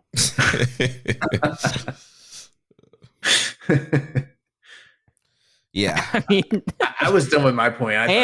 And New Japan really struggles to replace title belts that have been dilapidated. So they were like, well, I guess we're done with these. Better make a new one. Yeah, I think the whole booking of this title is very weird. Like, why is the quote unquote IWGP committee essentially allowing the wrestlers to control the path of the title? Like, hold on, before you move on, brother. The only person that believes there's a committee is just you and me. We're the only voices out there that call them the IWGP committee. I'm pretty sure I'm on the committee. All right, Chris. Well, to you then. So yeah, it's me. I also let the devil guys in the backstage at the other place. So. Makes sense. I'm ruining all the things you love. but think about in a kayfabe sense, it's like, all right, Will Ospreay is allowed to rename the title the UK title, which we've seen in wrestling history. People rename belts or get a custom belt. So he renames it UK. They acknowledge it and establish it and be like, yeah, it's the UK. And then they allow Finlay destroys the belts and they're like, all right, whatever. He destroyed them, so we're just gonna make a new belt. We're not gonna better end that lineage. Yeah, throw the lineage out because this guy, got a fiend hammer and destroyed the belts. So yeah, it's that the whole booking of this is very weird, convoluted, but we're here now. And like Josh, I was very much of thinking all right, I think Finlay's in there to eat a pin. They've only done Ospreay Moxley once, and that one US show, in that singles match where the screw job finish. And maybe Tony Khan wants to save that. Maybe that's the Revolution match. Maybe it's the Double or Nothing match. Who knows? And maybe that's why. And they want to throw Finlay in here to make sure it's not a singles and Ospreay doesn't pin Mox doesn't pin Ospreay. And I don't know. I'm still kind of feeling that way. I feel like the right thing to do is to have Ospreay win, and then he drops it to somebody, New Beginning, Osaka, whatever their tour is going to be, the big tour, the big show on that tour, and he drops it. How do you account for the Okada thing? He beats Okada in San Jose. I don't know. and Ospreay mentioned he said in the promo, he's like, I'm this confident that I'm going to win this title, and I want Okada after I win the title. So it feels like the title is going to be on the line. So I mean, are they trying to reestablish something like when the IC was kind of that 1A title? I mean, that's sort of what it feels like. And in that case, I think everyone would go into that match assuming Okada's going to take that title from Will, so Will can ride off into the sunset over to Jacksonville, Florida. I think they may double swerve you, right? Is it even a swerve? I mean, they just might go against your initial thoughts twice. Swerve me, Chris. I mean, work me, brother. Yeah. But I think Ospreay might still win this match. And then Ospreay might. Here's the thing: Will Ospreay wants people to actually see him beat Kazuchika Okada in a singles match. Right. The middle of the G1. I mean, yeah, clean win, good match, fine match, nothing to seek out. But he won, sort of wasted, right? Sort of a wasted moment. So I think Ospreay and probably Okada for that matter, I think they both want people to see it. So they're gonna put it in the main event slot at the US show. It's the first big show right after the Tokyo Dome. Blah blah blah blah. Right. That US show last year had a ton of buzz, and some of that was Mercedes Moné, but some of it was they dropped after it had sold out. They just dropped Okada and Tanahashi onto it. So like that, San Jose is like their A city for US shows. And again, I think Ospreay and Okada both want people to see that. I hate to be cliche, but the end of their story. And I think that means Ospreay wins. And then whoever comes out and challenges we'll see what level this title is going to be on. That's what I'm most curious about. Like, what level are we putting this title on? Well, let me throw it back to you guys then. Okay. So let's say that does happen. One, how do you account for what's going to take place with Danielson and Okada? And for instance, are we talking about an Okada that's coming off of a loss challenging, or are we talking about a guy that just beat Danielson in the Dome challenging for that title and then hypothetically losing, right? Mm-hmm. Or Okada could say, I don't challenge for singles titles that aren't the top title in the company. That's like that too. And that's the reality of how Okada operates. Even if that's the case, if he's turning around and losing to Will Ospreay after just beating Danielson in the Dome, how does that play out? And then the other thing is, who do you see as being the guy that would hypothetically turn around and challenge Ospreay for that spot in February? I mean, the romantic in me says Shota Umino. Yeah. Uh-huh. Yeah, I would say either Umino or Tsuji. Mm-hmm. Okay, but then what about the thing with Okada? Because either it's going to be Okada losing to Danielson, or it's going to be Okada coming off of a big career win. Yeah, but what did Okada do after he lost to Jay White at the Dome? I don't remember. That's an actual question. I can't remember. I know that Jay White turned around and beat Tanahashi for the title. And then Okada got right back into the picture with New Japan Cup. Who did Okada wrestle in between? Was it like Taichi or something? I don't know. I'm on my way. Oh. That was what year was that? 2018? Yeah. I just feel like, the thing is with Okada having that big match against Danielson, I feel like it would be wrong for him to be losing to Danielson a second time in a row. So he needs to win. And then do we really want to be having Okada putting over Ospreay on his way out of the company? Maybe that's the case. No, we don't. But does Tony Khan want that? Yeah, no, he does. But does that really matter in this context? It might. It's hard to say. I mean, I don't care about it. Truth, that doesn't matter to me, right? Like, what matters to me right now in the for the nature of this conversation is where is this going with New Japan, right? And Tony Khan, I'm sorry, like he doesn't book New Japan, so I don't know. I just think the best story to tell is that everyone thinks Ospreay's going to lose twice. Mm-hmm. And I think you get people on the edge of their seat and you have him lose or have him win twice.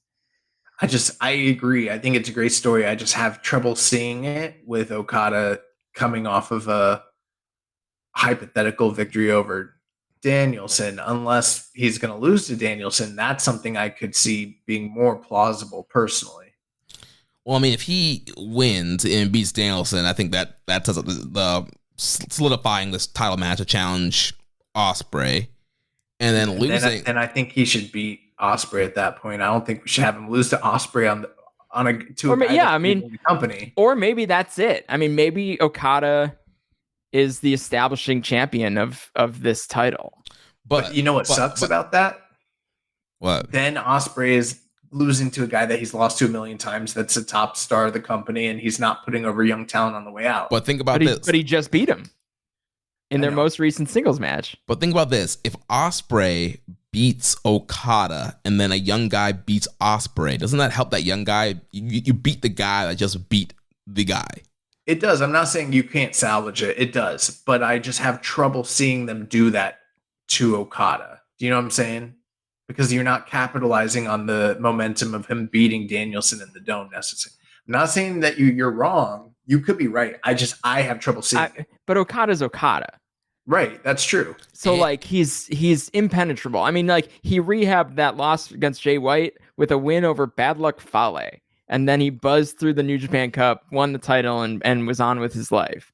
Like you can reheat Kazuchika Okada better than this, beef tenderloin that I'm eating.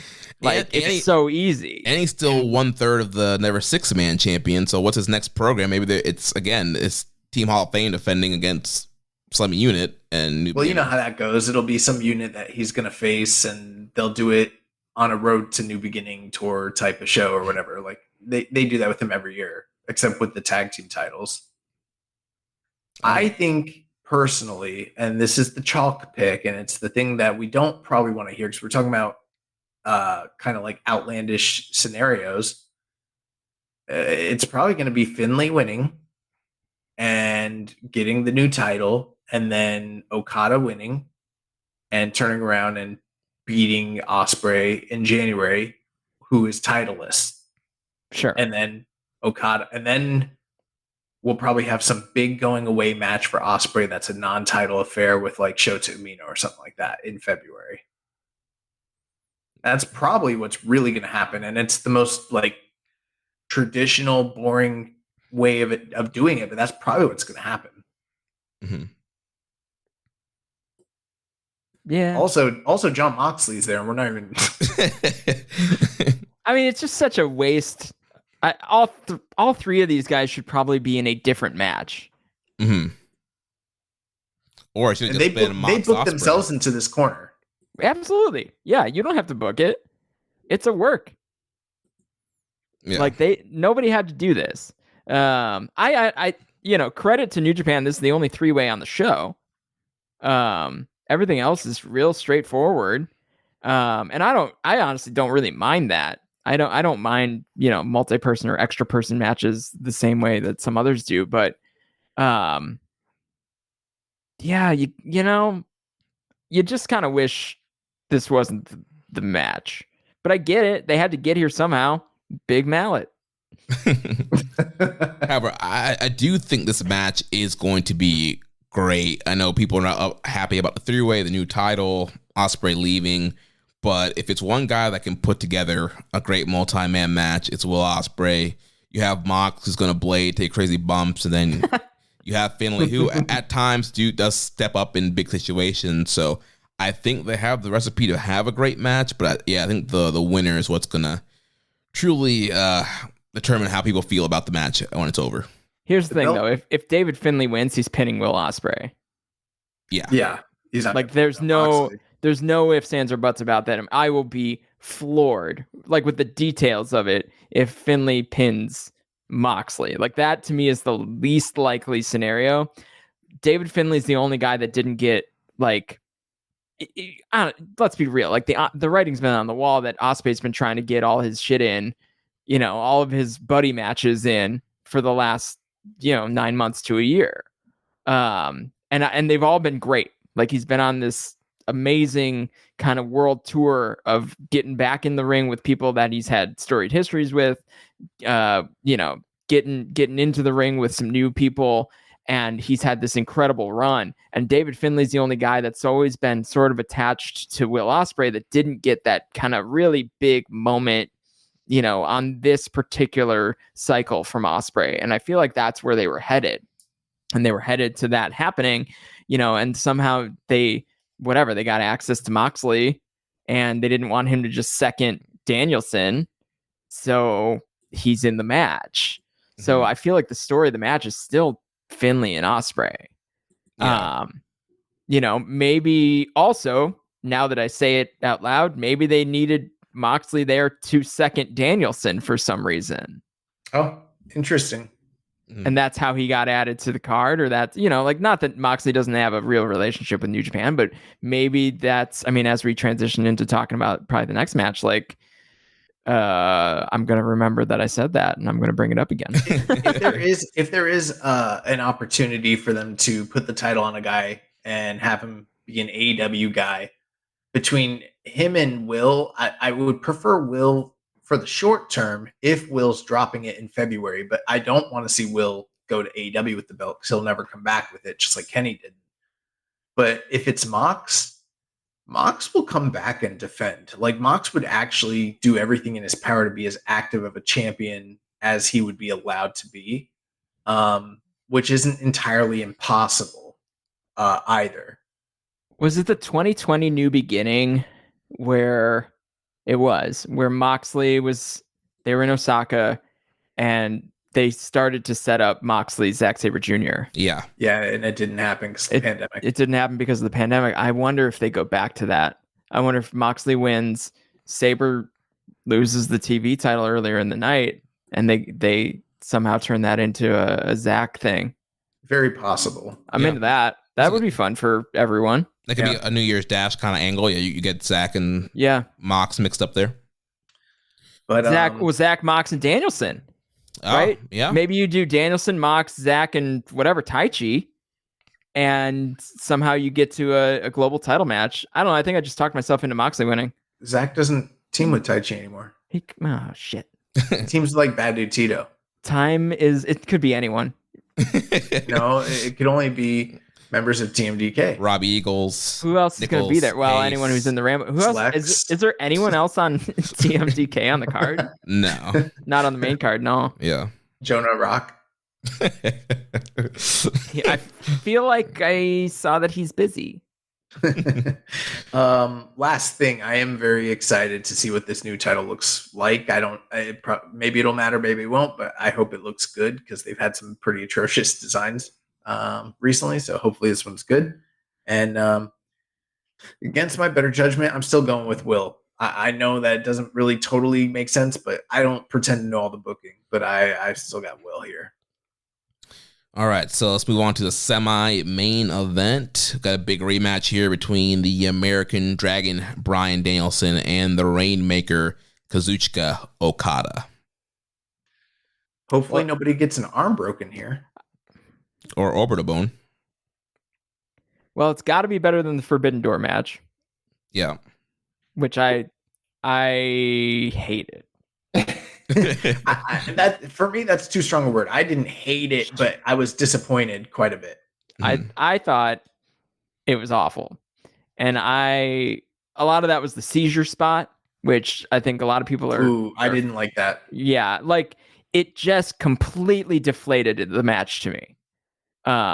So, and I get it. Like, I know why it happened. That doesn't mean it doesn't suck. Mm-hmm. So, like, people often will, as they're analyzing something, they'll give deference to the reason that it happened. Same, but I can also then, on the side of that say it was bad. Like, it wasn't the right pivot. And when you look at, when I look at matches, my favorite matches of the year, my favorite match this year was Naito Ospreay from the G1 semis, because I thought it was beautiful how Will dragged Naito through the end of that match. And it was just this perfect pro wrestling thing, right? The loser of the match carried the end of the match so that they did the finish that they had planned, or at least something that you could believe they would have planned. And then you look at another match with a lot of eyeballs on it that a lot of people were looking forward to, that needed a pivot in the middle because somebody got hurt, and we do a seizure spot with a doctor, right? So, and we're talking the same language barriers, right? So that's why I think that match sucked, is because the G1 semi match happened shortly thereafter, and it made me realize how bad that particular pivot was. Mm-hmm. So, with all that said, I am so stoked for this match to wash out the bad taste that their first match left in my mind, or left in my mouth. So, I'm super excited for this match. I think that they're going to come in guns blazing, right? Danielson is on top of his game. He has been. I mean, I thought that when he was headed into the other match, but he's somehow better now. Like, he's just crushing it. And like, just when you think this dude has peaked, like, his peak is you can't find it. You know, Darby Allin's looking for his peak on Mount Everest. He's looking for Bryan Danielson's top. So, you know, I'm extremely excited for this match. I think the finish is so important. Like whatever they end up doing, right? The second time Okada has ever tapped out was to Bryan Danielson just a couple months ago. So, like, how do we balance that, right? What's New Japan getting out of that? Yeah, I think there's so much interesting stuff going into this match. And like you mentioned, Chris, Bryan's been on fire in the C2. All his matches have been great. And a lot of those matches, there's been storytelling around the eye. He has a whole like eye gear patch thing on, and people have been working, on his shirt. Yeah, working the eyes and bleeding from the eye. And that's been a big part of the story. And with that match, obviously that plays into this match as well, as far as also Okada breaking Danielson's arm. Then you have Okada tapping out. There's so much stuff that they can tease. So I think, yeah, Okada will work over the eye, work over the arm. And I think Bryan will look to try and submit him again. I think you definitely do a spot where you put him in the same hole, but Okada gets the rope this time. And yeah, there's going to be a lot of great callbacks and near submission, near fall things they can do in this match. I think it will end up being better than the Forbidden Door match. And I think this needs to end with Okada hitting a Rainmaker on Danielson and pinning him. I mean, I guess you could do the money clip route and have him tap Danielson, pass Danielson out. I don't think that's the story. Like, I don't think the story is tap for tap, right? You're right. Like, the story is, I guess, eye for an eye, arm for an arm, right? Yeah. Like, so I think you'll see a money clip. I mean, listen, it's gonna happen. Grab a hold, brother. But like, I don't think that's the right finish. Yeah. And I agree. I think the right finish is Okada whacks a Rainmaker. Probably a few, right? Danielson's a guy that, you know, you think you got him, and then he's going to do a big kick out, and the dome's going to go crazy. This match, assuming nothing terrible happens, right? And, you know, it's the same thing I said before the G1 final in 2021. Like, assuming nothing terrible happens, you know, Bushi and Okada are going to have a great match. And then, you know, arms are broken, and, you know, maybe it's something about Okada. He's it's always a passive injury though. But this match is going to be hot. I think they know they've got to wash the bad taste out of that last match. And I think that they're, you know, a motivated Okada plus a motivated Danielson, like, how you can't get better than that. Like, guys, they're going to have some chips on their shoulders. I think what you do is you have Bryan, quote unquote, break Okada's arm in the match, and then Okada is forced to do the Rainmaker with the opposite arm, and he gets to win that way. What would that be, a left-armed Rainmaker? Yeah. Weak side Rainmaker? Western Rainmaker. These are great hypotheses and theories of how it'll play out, and I if it does, I think the match sounds like it's going to be awesome. You know, my whole thing is basically, the first match was very good, but was also disappointing from some of the standpoints that Chris laid out and where it should have been. And like he said, provided nothing goes wrong, there's no reason that this shouldn't be easily the match of the night, in my opinion. Just given the stage and who these guys are and their creativity and their ability, this should go down as a legendary matchup. I expect Okada to win. I think some of the finishes you guys proposed are pretty inventive and would be really cool. You know, I'm glad too that, given his recent busy schedule, that Danielson hasn't, to the best of our knowledge, been like injured or seriously incapacitated from competing in this match. So I'm really looking forward to it. In my opinion, this is the match I'm most looking forward to, and I think it'll probably be the show stealer, honestly. Yeah. So let's talk about the main event now for the IWGP World Heavyweight title. The champion, Sanada, will defend against the G1 Climax winner, Tetsuya Naito. And we had a question here from Weston Gibbons. It's pretty open-ended, but what do y'all think is the most interesting story Sanada and Naito could tell in the ring? I imagine the people will be firmly behind Naito, right? Do you think they fully lean in and have Sanada work more heel. Oh, that's interesting. What's a heel Sonata look like? Is he a face? Is he? We've seen him work heel in the past, just not in a while. Yeah, I mean, well, Lij really at the beginning was real tweeny. Yeah, they were more heel leaning, I think, towards the beginning. They were healing, and then they got super over. They were doing outside interference spots quite a bit in the early stages. Yeah. Maybe. Well, I mean, what's the point? Yeah, I don't know. I don't know if they should go that way.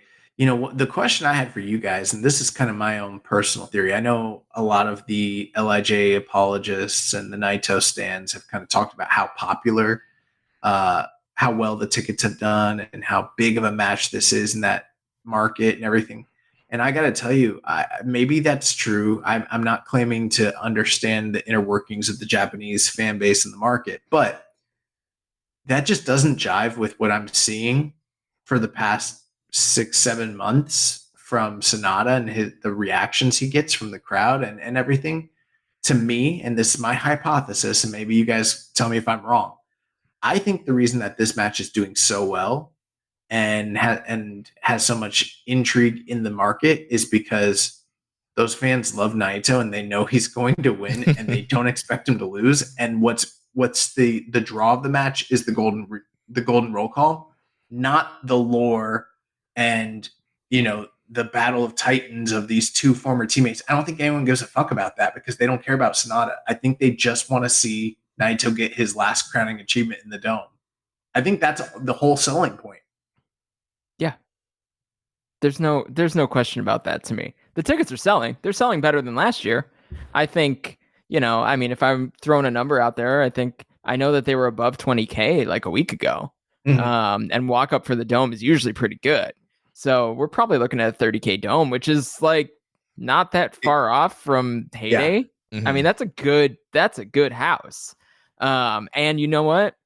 The last time there was 30K plus in the Dome was for Naito. Mm-hmm. So, I mean, the man's a draw. We know that. He did seem to be teasing that he wants to that they're going to do a show in the Hiroshima Stadium. His favorite baseball team.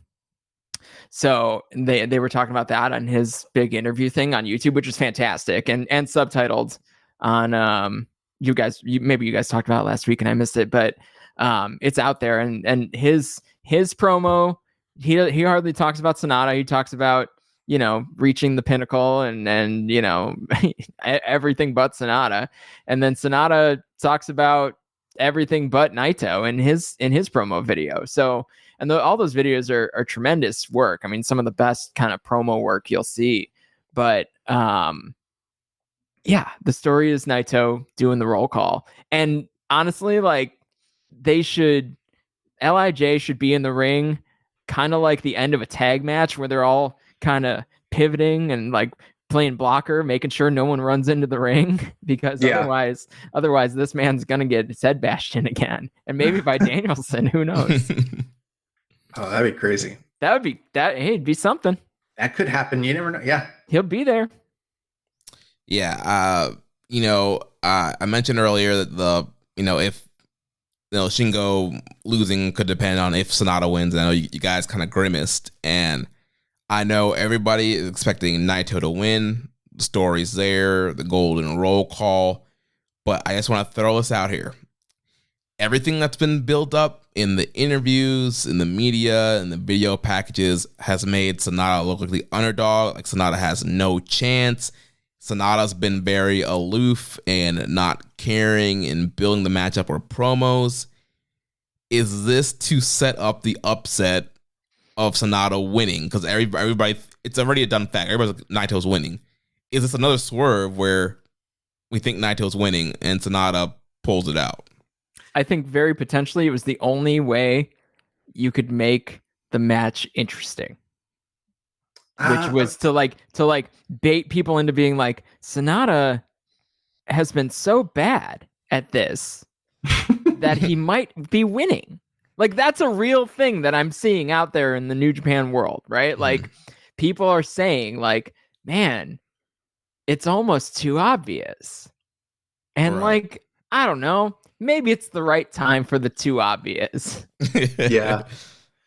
I think if that's the case, then we're missing the mark, because they've probably lost a lot of opportunity to make money with the guy for the being champion on top this long. So that wouldn't make good business sense to me, but maybe, I can't fully deny it, but maybe.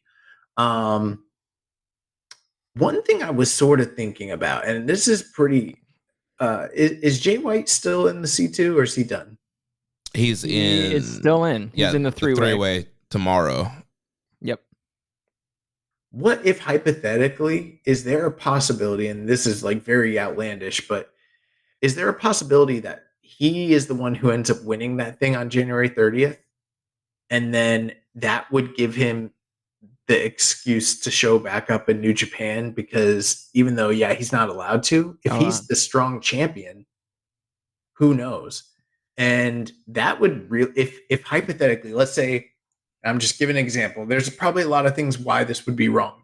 There's a lot of like politics and stuff and different people holding different titles. But what if we get the rolled call, everything's done, boom, the gold confetti, you think it's over, and then suddenly, as LIJ as a unit, you're about to walk down, you hear that music, and then, bro, people, because that would be sick, actually. The Japanese audience would want Jay White back so fucking bad at that point. And he's like the one guy, aside from like Kenny Omega, that if they brought him back, he'd really make a huge difference.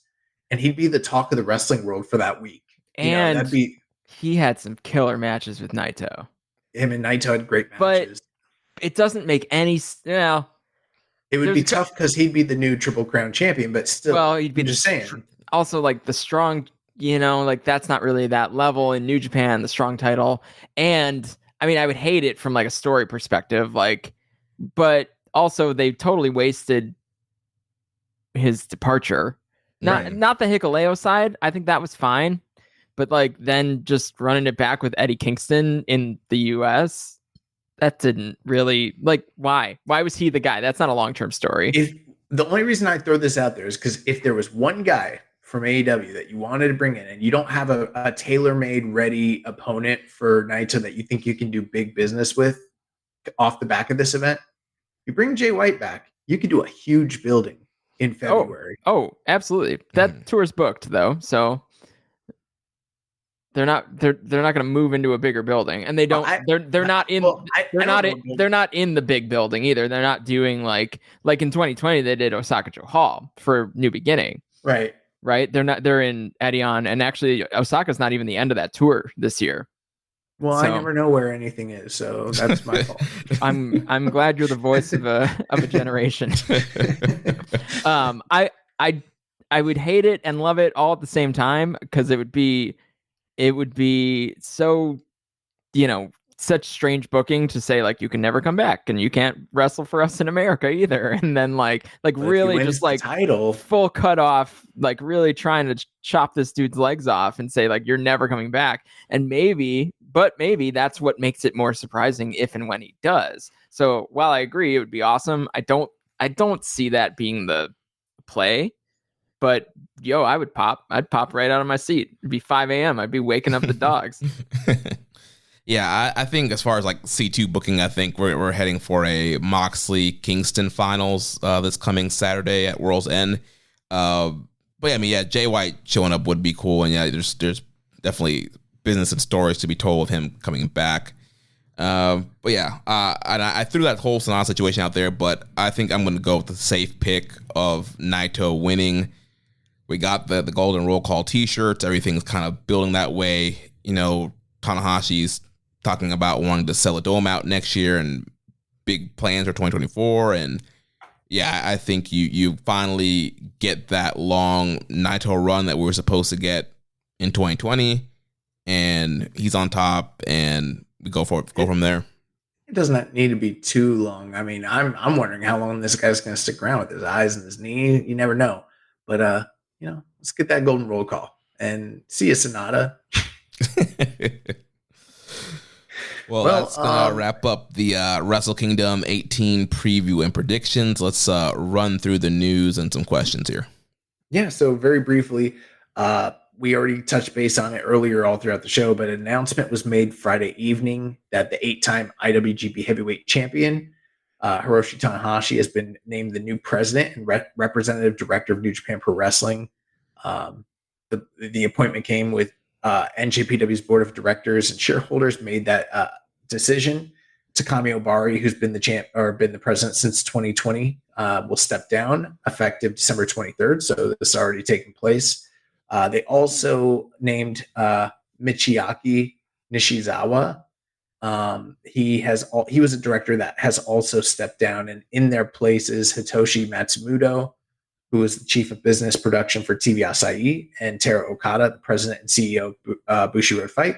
They've been named directors of the company. Okada will be director on a part-time basis, and we had a lot of questions about this.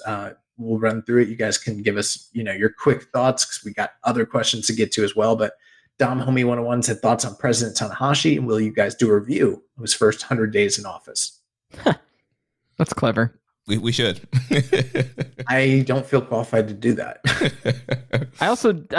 On a serious side, I don't think this is one of those situations where things happen quickly, right? Mm-hmm. I think he's going to do some cool stuff, and I think hopefully we see things kind of level out and in the fan favor. I think that's the biggest thing that the president of New Japan does, which is pay attention to what the fans want. Mm-hmm. And then know that you've got a plan to get there, even if you're not getting there immediately or at the exact moment that the fans want you to get there, that you're gonna give them that payoff, because that's pro wrestling, especially in Japan. That's such a big piece. So 100 days is probably not enough time, but I do understand the reference. I'm the meme pointing up that I understand it. Tanahashi just did a big interview that was translated for New Japan 1972.com while we've been talking.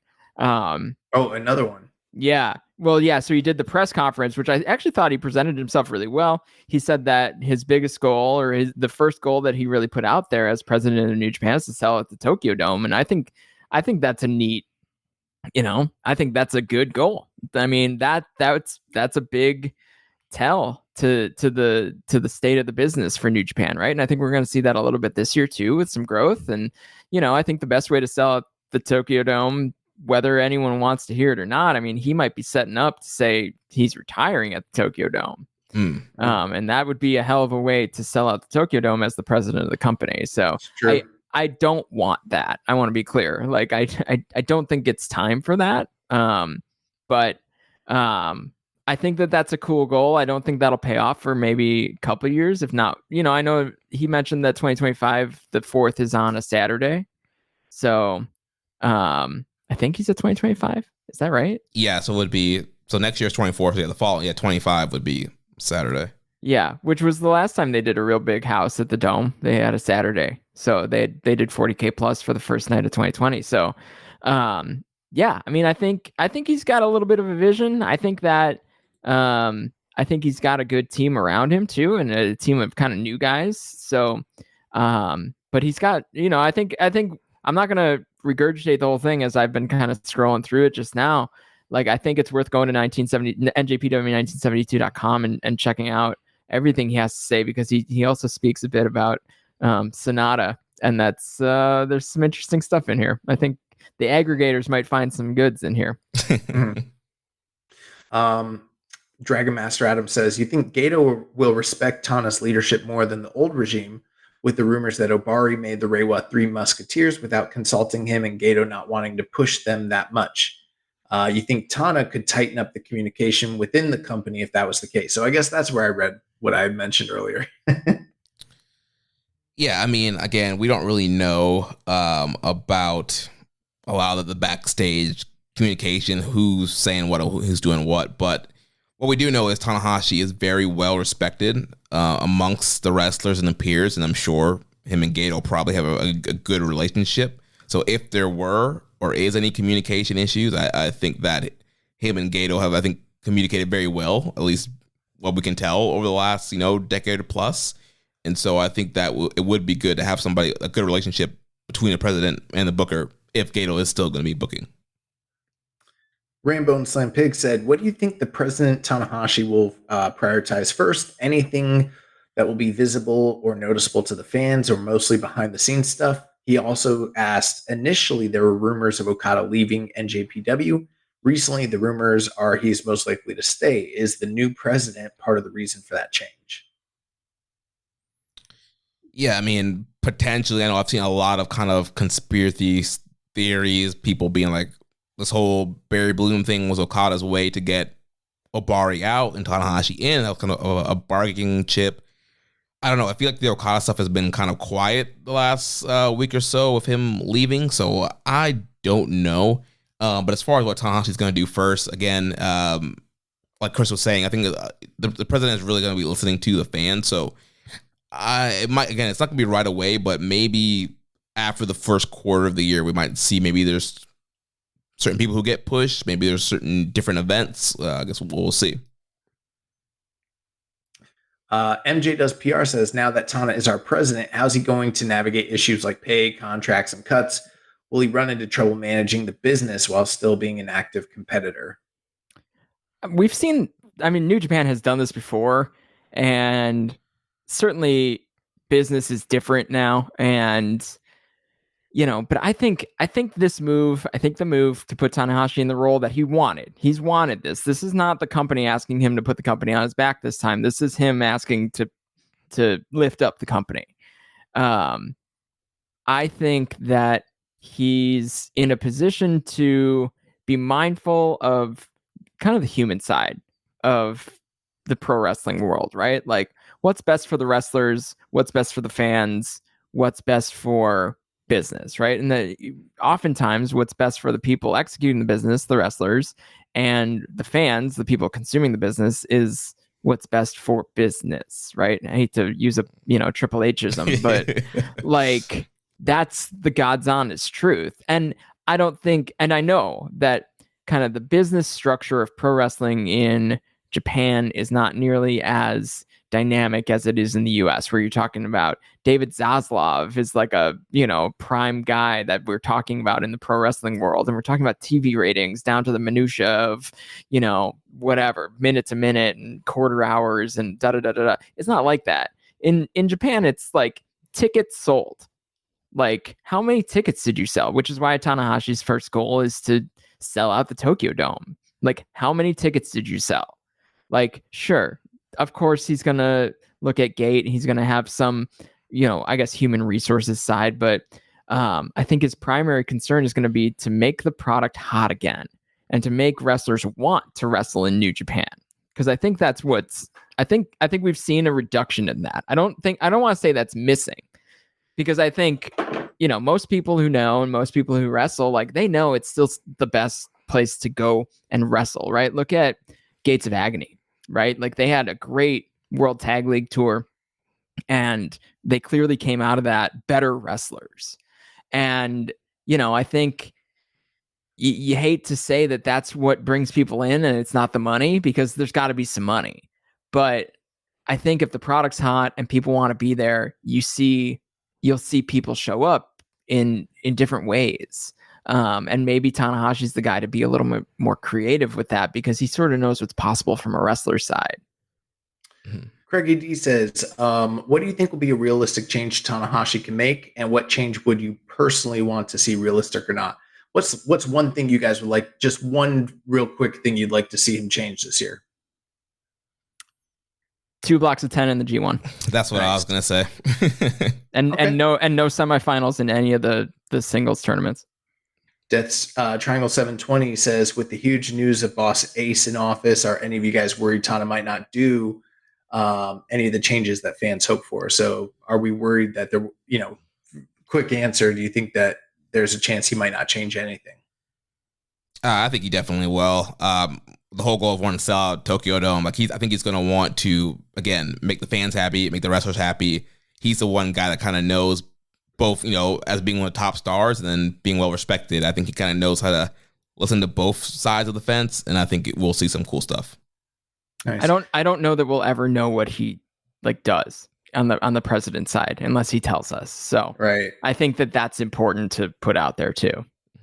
Death Triangle 720, if you're Tanahashi, should he look at the roster and cut certain people who aren't financially beneficial to the company's future? Do you think he should make any cuts, guys? I don't think that's how you get the wrestlers on your side. Yeah.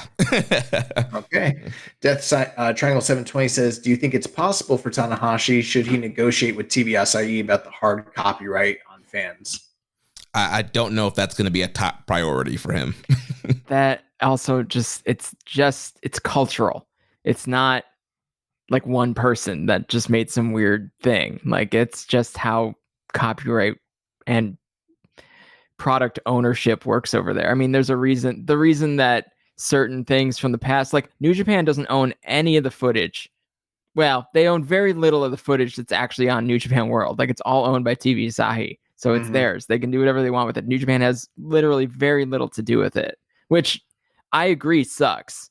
But also, like, it's just how it is. It's how it's been for like 4 years, and it still comes up all the time. And it's just like, I don't know, man. It's their stuff. They can do what they want with it. I'm sure they understand the benefit of the gifts and things going out there, but it ain't coming back. It's just one of those things. You got to let it go. Last thing, he said, do you think if Tanahashi decided to retire in 2024 and did a big show like Muto, would it bring in a large attendance? And I think we can all agree, yeah. Definitely would. Well, if his real goal is to sell at the Dome, he knows how to do it. Lee Chang is Bay 2 asked, what are your overall opinions of Takami Obari? Did he do well as president of New Japan, or was he mid? I personally think New Japan lost a lot of momentum under his regime. I don't think it was him. I think that big old pandemic had something to do with it. And then just Japan, right? Like, Japan was the slowest to return and the quickest, one of the quickest to shut down.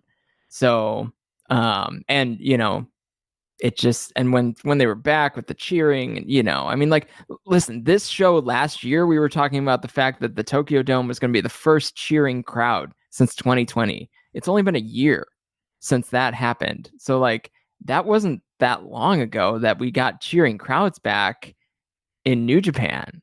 So, you know, Obari is not responsible for that. So I think he came in with a business mindset coming into a humongously, tremendously successful company on the rise. And he was going to take the business side of it even further. Like, that was Obari's role at the, you know, in 19. And he didn't get a chance to do that. He had to navigate a pandemic. So I don't know. I mean, it's hard to judge because there's some factors in there. And to your point earlier, Chris, like, we will never always know what the president actually does or does not do. So I can't tell you whether Obari actually did a good job or not, because I don't know what was his calls, what was not his calls, what was Bushiroad's calls, what was TV Asahi's calls. Like, we don't know. Last couple things he says, do you get, or she, I don't know. They said, do you guys think Ospreay and Okada possibly leaving New Japan led to Bushiroad finally replacing Obari Tanahashi as president? Under his leadership, New Japan lost guys like Jay and Ibushi too. He also said, with Tanahashi as president, do you think the booking committee will change in any way, such as new voices in the committee room like Tana himself, or Gato stepping down as head booker?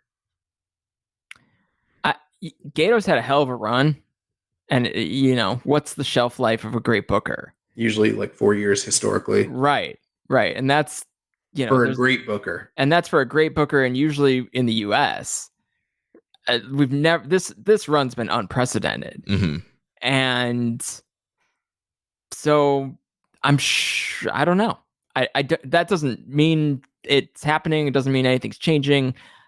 Maybe there just needs to be a voice of reason in the room, and maybe that's someone with some muscle, both figuratively and literally. But a lot of what they're doing is also working. I mean, look at Tokyo Dome sales. They're good. They're gonna surpass. They're gonna put themselves near where they were. Not necessarily the 2020 Dome shows, but the 2018, 2019 shows, and that's a pretty good spot. And the prices are they're more expensive. You know, whatever, the yen doesn't go as far when you're talking about, you know, things happening in the US. But I'm hopeful that it doesn't change, but they kind of just go back to basics, right? They go back to 2 blocks in the G1 and simple stories and build from there. And I don't know what that's like on the wrestler side, stuff like that. Like, maybe this new scheduling kind of piece has been good for wrestlers, and Tana would know that better than anyone else. So I think if we continue to see it, beyond this year, because they may have all their buildings booked for 2024. So they may need to fill some dates. But I think if we see that beyond this year, then we'll know that it's the right call. It's what the wrestlers wanted. So all that to say, I think he'll probably have a voice, but he probably already did. Mm-hmm. Yeah. Nice. Last thing I'll say about all that, as far as Tanahashi being president, I don't know if it's going to be a disaster or if it's going to be fantastic, but the one thing he has going for him that's a little bit different than many of the other wrestler presidents in pro wrestling history. One, he's winding down his in-ring career and kind of is probably realistic about that aspect of it. And then number two, the guy's always been very giving, willing to put other people over and willing to put the betterment of the company ahead of his own personal, goals. So maybe it'll be a disaster, maybe it'll be great, but he does have that unique selflessness that is going for him. So that's great. He did do that press conference that Chris alluded to.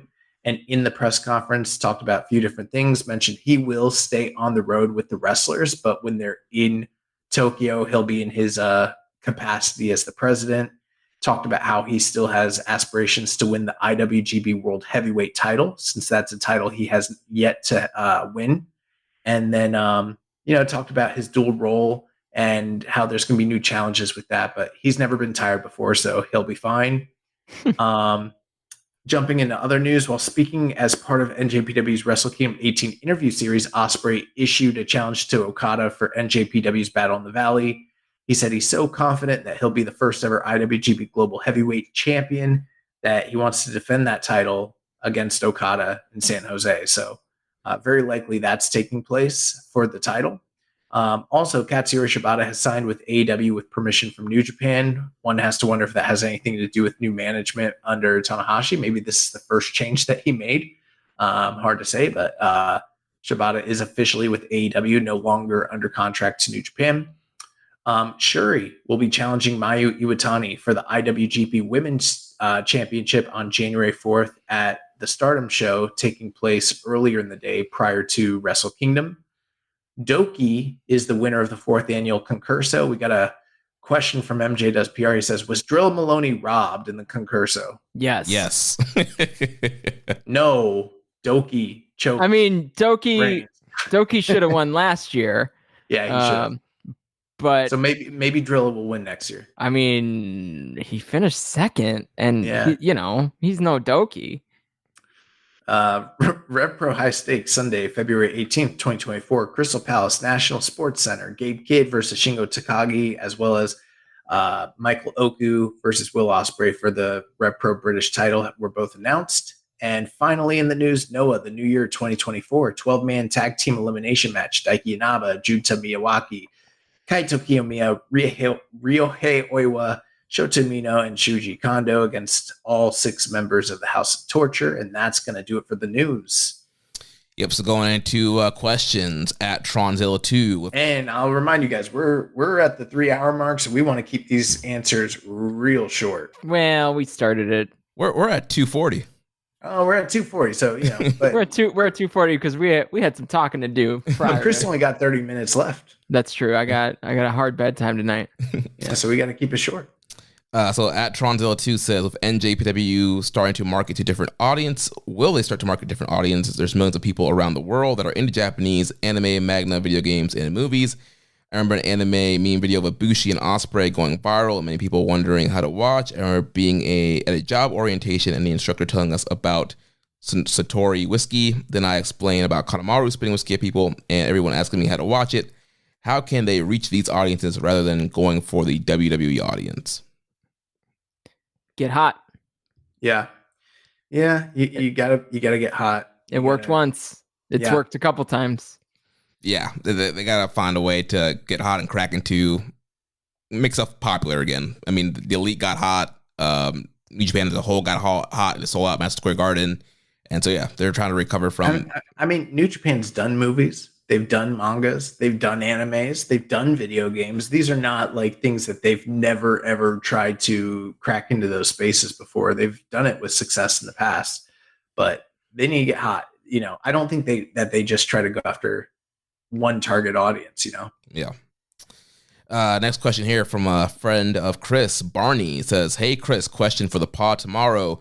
Who do you think will win the New Japan Cup in G1 this year, and how many times will the IWGP World Heavyweight Championship change hands this year?" He's going to give his prediction. He says New Japan Cup, Jeff Cobb; G1, Zack Sabre Jr. Very interesting. What do you guys think? I mean, I could tell you what I hope, right? I hope for both of those tournaments to be won by young up and comers, because I just think I want to see. Honestly, I think it's like Tsuji wins the New Japan Cup, and I think Shota Umino is the first of the new generation to win the G1. My other hope would be that Zack. I agree. I would love a Zack Sabre Jr. G1 win. He's got the tournament history. There's a lot to lean on there. I just don't know. I think he could carry himself into a dome show. You'd have to really it's build pretty him up big this though. year. Yeah, exactly. Exactly. Now, I would love it though. I'd be really into it. So I'm not going to discount that I would really enjoy that, but I think it's time. I think it's time to just see what you got. And I think do too, it with at least one of the tournaments. Yeah, I think too, with Wrestle Kingdom being on a Saturday, like you mentioned, if you do Tanahashi's retirement show, then you can put Zack. I don't think do you think he's retiring? I don't. I'm just saying, like, if they were to do that, then that's a big enough draw where you could do Zack. You do whatever you want. Yeah. Exactly. Yeah. Yeah. Well, one thing, speaking to that aspect of it, people have always asked us what's the future of Tanahashi and dad status and blah, blah, blah. And we've always said, like, it just didn't seem right for him to move full-fledged into a dad role. Like, how is that going to work with his legendary status? He's not, one of these. He's not Nagata or Tenzan or he's Kojima. Muto. Yeah, he's Muto. He's not coming from the Dark Ages. He's one of the biggest stars ever. And that's why I think this presidential role is a bit more befitting of his station. And if he were to retire, that would make sense. There's also nothing saying that he wants to sell at the Tokyo Dome at a Wrestle Kingdom event. That's true. That is true. Yeah. So that could be, whatever. Next summer they could book the Dome, or honestly, the surefire way to sell at the Dome, Tanahashi retirement. And if they're tearing down the Tokyo Dome, like the last Tokyo Dome. So yeah, I'm very worried about that. I'm also, like, legitimately, it's worth, we can't go into it now, but it's worth being worried about. And Corkin Hall too. Well, if they tear down the Dome, Corkin goes, a bunch of venues go. Because they're so close, and I don't even want to think about it. So, like, but shoot, if people wouldn't show up, like you could put a shoot 60K in there for that event. I agree with your. I'd be there. I agree with your hopes there, Chris. One last thing out there in there is I don't see Naito having a super lengthy title reign. I don't see him holding it all year and going to the Dome the next year as champion. I don't think his body's going to hold up, man. Do you think like Sakura Genesis? Do you think New Beginning? Do you think? I think he loses at the first quarter. Yeah, not Dominion. No. Yeah, I agree. Yeah, I think whoever wins the New Japan Cup's going to beat him. Yeah. Yeah, and they have kind of been teasing like a little dissension between Naito and Tsuji. So like if Tsuji did win New Japan Cup, I think that would be cool to have Tsuji beat him for the title at Sakura Genesis. Moving on to the next question from Zach Tay 8. What are your thoughts on Kushida's contract with TNA/Impact? Could you see more wrestlers making this move? He wants to live in the U.S. Yeah. Like, who wants to live in the U.S. who also turned their back on the company and isn't part of the dojo and isn't going to be allowed to move up to heavyweight. And, it's just Kushida. Kushida is the one guy in this very specific situation. And they weren't doing shit with him anyway. So good on him, Next question here from Mr. Dorman says, "It's Bash. Hope you had a great Christmas and New Year. What's your favorite NJPW themed present you have ever received from someone? Thought I would mix it up since everyone else will be asking about Tana becoming the president. Hope you both have a top new year to you. Thanks to all the entertainment you give me every year. My wife, 2019, I was going to go to the G1 Dallas, and I did not because we had a concert to go to. That was that was Dave Matthews Band. My wife's a big DMB fan. We pretty much go every year, and that was when it was. So I couldn't go to Dallas. So as soon as New Japan announced that they were coming to New York, she bought us plane tickets and tickets to the show, and we went to New York and saw them at Hammerstein. So that was pretty cool. And I have another one. When I left my last shoot job, my team, they didn't know where to get a New Japan shirt, so they got a New Japan shirt printed for me. And it was just so kind, and it's the colors of the company that I worked for, and it was very clever. So those were two very kind New Japan gifts that have been given to me. Nice. I've gotten quite a few, and if I don't list one that someone else has given me, I'm just shooting off the hip trying to remember, but there's two that come to mind. One, one of my buddies last year in the Secret Santa collected the Antonio Inoki passing newspaper and actually framed it and gave that to me. And I'd asked on the air and on social media for somebody to get one of those copies to me, but I never actually anticipated to receive it. And he made it happen and put it in the frame. And I've got that hanging over the desk as we record now, which is really cool. Also, my girlfriend, for I think it was my birthday a couple years ago, she got me a oh man, I always forget the guy that does the posters. I forget his name, but the guy that does all the artwork for the posters. She got me one of the Tokyo Dome shirts that he did, like an actual vintage New Japan Tokyo Dome shirt. I think it's from the show that Chono won the belt. So it's like from like 98 or something like that, but it's really, really cool. I've only worn it once. I wore it to the LA show where I was with you guys. And that's the only time I've ever worn it because it's white and I'll definitely fuck it up. But I'm trying to think. I think a couple years ago, Zach Porter from the show, he got me a Kojima shirt. I got you a Kojima shirt. Yeah, I think Zach got me one. Got me like one of the white Kojima, or was it a Kojima? I can't remember now, but it was one of the cool like Japanese authentic shirts. This year I got a New Japan mouse pad. That's pretty sweet. Yeah, functional. I saw it. Pretty cool. Yeah, Love that. Let's see. Next questions here from Death Triangle 720. He says, "Curious question. What are your opinions on the poster designs for New Japan?" They've been better in the past. I don't have one. I don't have an opinion. I like this year's Wrestle Kingdom one. I like this year's Wrestle Kingdom is usually very good, but yeah, by and large, I feel like in the past they had much better kind of inventive designs, and they've kind of become sort of generic lately. I feel like in the past they really highlighted the main events. Yeah. And like, so yeah, if I'm thinking back to seeing like some of the 2013, 2014 like posters, it's like they knew what the main event was real far out and they put them as towers, right? And then everyone else is just kind of around. So I think that I think maybe that's what's missing, or maybe they're featuring too many wrestlers, and maybe some of that's just that they don't have anyone to really lean on unless you've got Okada or Naito in that big spot. Mm-hmm. Yeah, it seems like they're kind of like the WWE approach of like, yeah, you just throw everybody on the poster and go from there. Nagatoshi Sakai, that's the artist who always does those animated posters for New Japan. He's got a very distinct art style. Nice. Death Triangle also asks, of the older talent like Nagata and Suzuki, who should be added to the booking team? I don't know who is actually a good booker. I'm under the impression that Nagata has a real loud voice in a lot of different areas. I wouldn't be surprised by that at all. Yeah, definitely heavy involvement with the whole team, NJPW, and the team that competes for amateur wrestling. So I could see him having some play in the booking. Next question here from Pussy Destroyer 83619. Do you think NJPW has taken too long in building the new crop of domestic talent? It feels like they skipped a generation. They only have Okada and Naito at the top, and the rest feels miles away. I mean, I've talked about this a lot, even on just this show, but yeah, like sort of, but also not really. I think that it's all coming together now, which is really cool to see.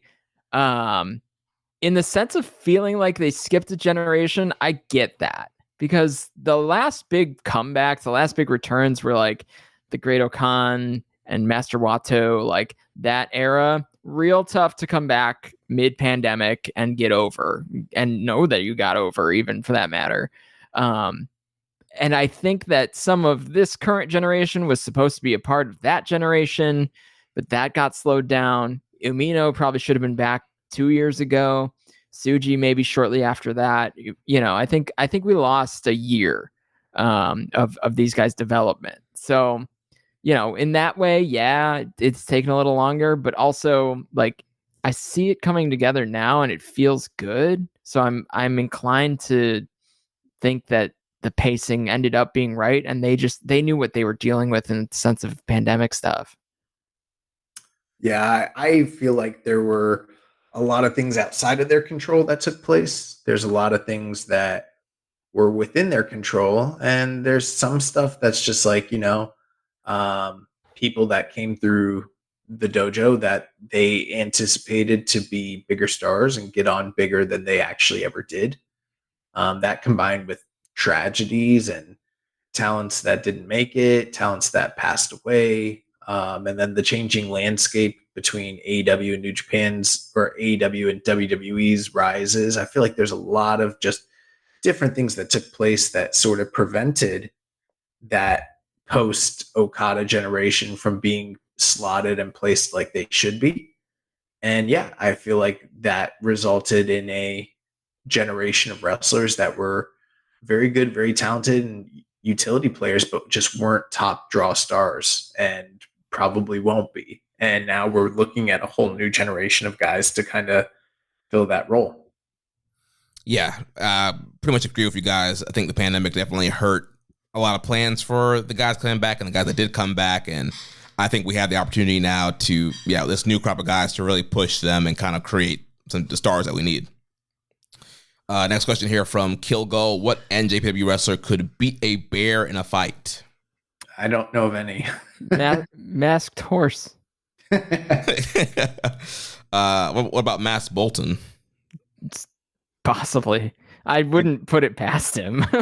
I would. No one's beating a bear. Bears are one of my greatest fears in life. How big is the bear? Yeah, how big is the bear? If it's a baby bear, it's different. But then you probably got the mama bear. Right. I'm assuming that this is no holds barred with the full-grown male bear. Mama bear is the second. She's coming in. She's doing a run in. Next question from Lee Chang is Bay 2. Should New Japan be worried about the recent AJPW WWE collaboration? For those who don't know, William Regal's son, Charles Dempsey, Chris Dempsey, whatever his name is. Charlie Dempsey. You can tell I don't watch NXT. Why is he not Regal? He's challenging. What are we doing? He's challenging for the Triple Crown championship. Because he has a different mom and they weren't married. Get out of here. I'm not. It sucks sort of for All Japan, but this has been on the table for All Japan for a long time.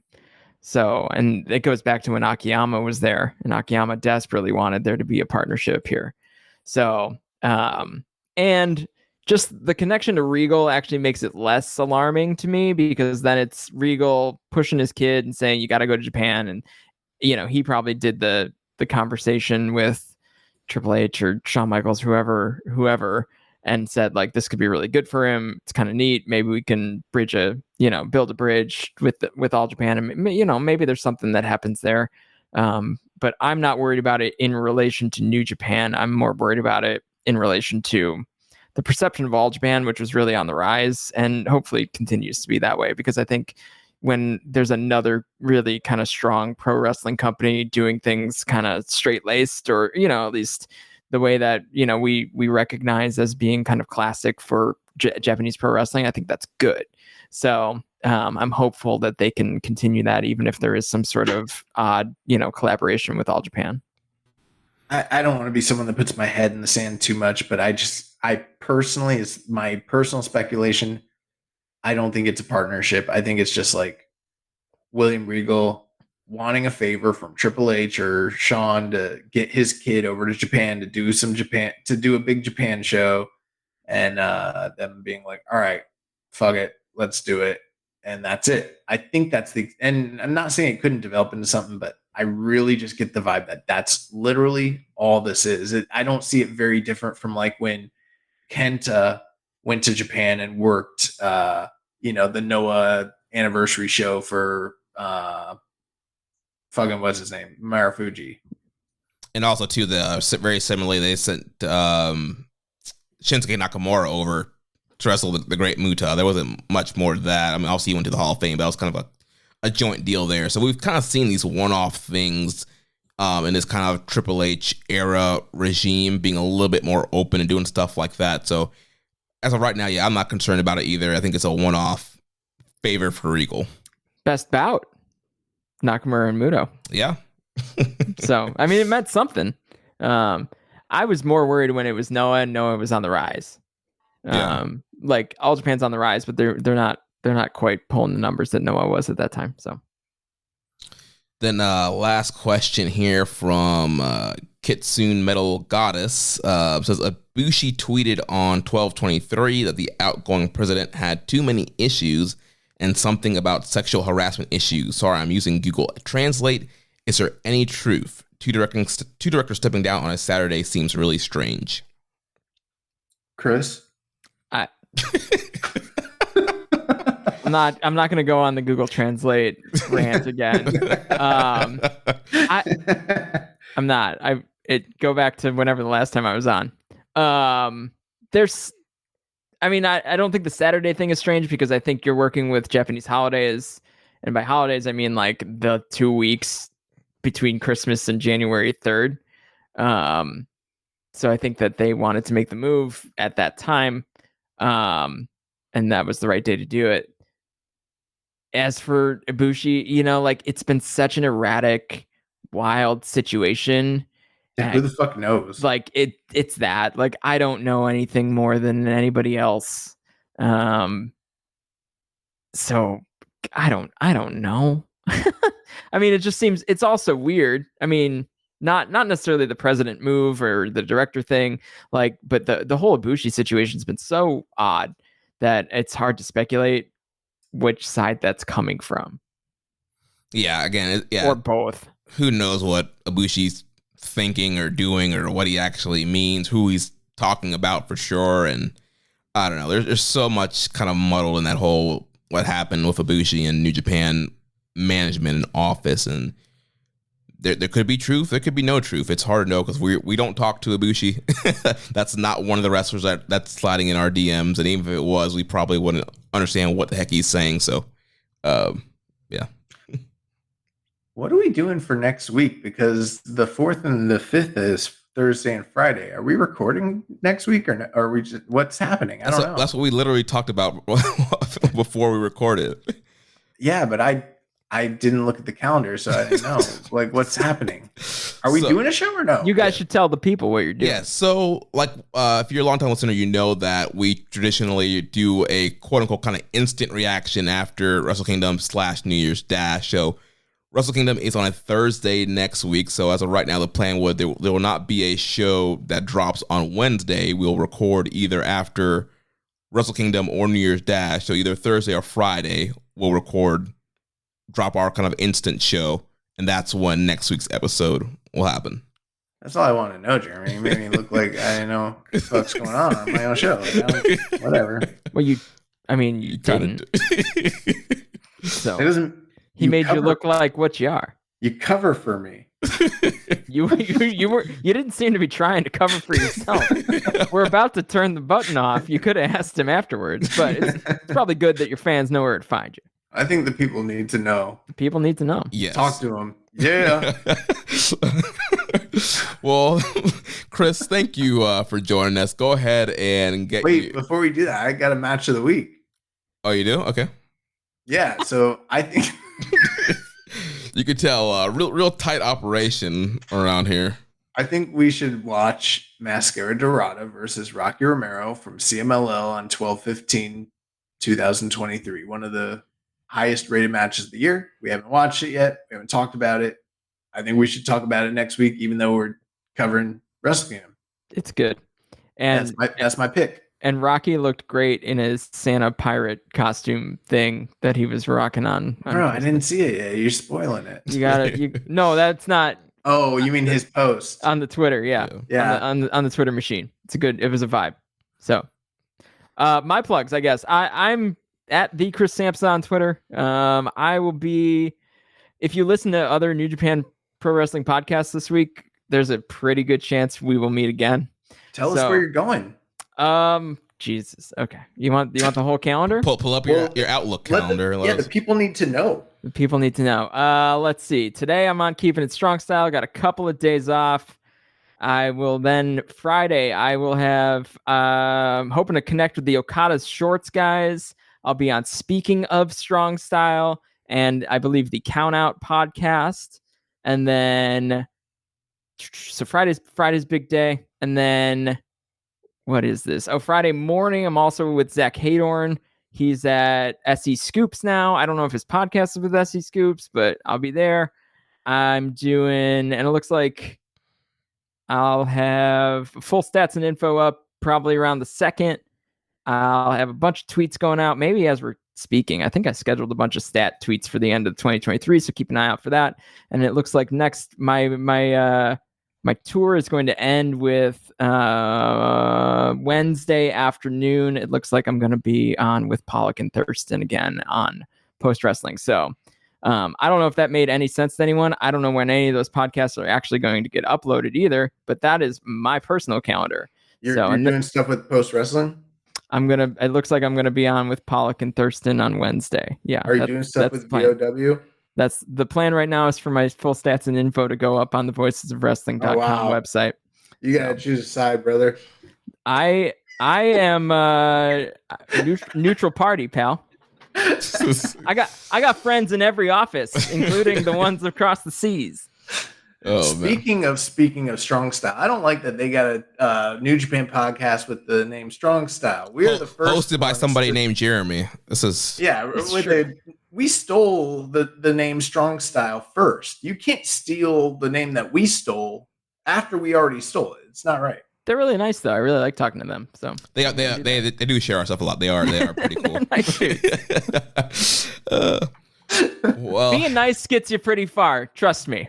We're not mean. It's worked for me so far. The only thing that I still can't understand is David Bixenspan blocked us years ago and has never unblocked us, and he's never explained why when people have asked. I don't even know the guy, but he breaks news, so it'd be nice to see what the news is sometimes. But that's only person. I'm not here for your Twitter and drama, pal. That's the Twitter drama. You need to I'm not here for it. I'm here for stats and info. If you talk to David, just be like, why you block them? I don't think I've ever talked to Dave. Maybe I don't know him. Maybe very briefly, but yeah. No. I will say this: whatever we got blocked for, I'm sure I did it. Oh, I have no doubt. Yeah.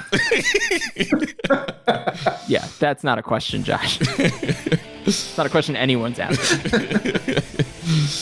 All right, well, that is going to wrap things up for us here this week. Next week, like we said, we'll be back to review Wrestle Kingdom 18 and probably also New Year's Dash. Make sure you go out and vote in our year-end awards. Also, make sure you check out our interview with Hikaleo and El Phantasmo, and check out the FOH draft as well. So check out all with a recommended $5 donation fee. That's right. Payhip.com/social suplex. Go ahead, hit that up as well.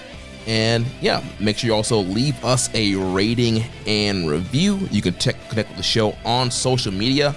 On X, we are at KI Strong Style. You can follow me at Jeremy L. Donovan. On Facebook, we are facebook.com/social suplex. You can follow us on Instagram at social suplex, also at KI Strong Style on X. On Reddit, I'm the Pro Black Guy, also Keeping It Strong Style. You can email me, Jeremy at socialsuplex.com.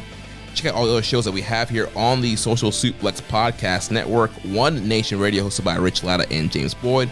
All Things Elite, hosted by Floyd Johnson Jr. and Austin Tomowitz. Imp's WWE Adventure with the Implications Matthew Mayer.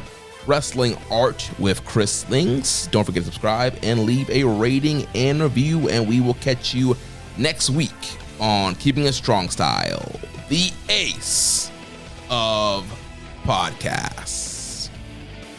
Merry Christmas. We'll catch you guys next year. Ichiban.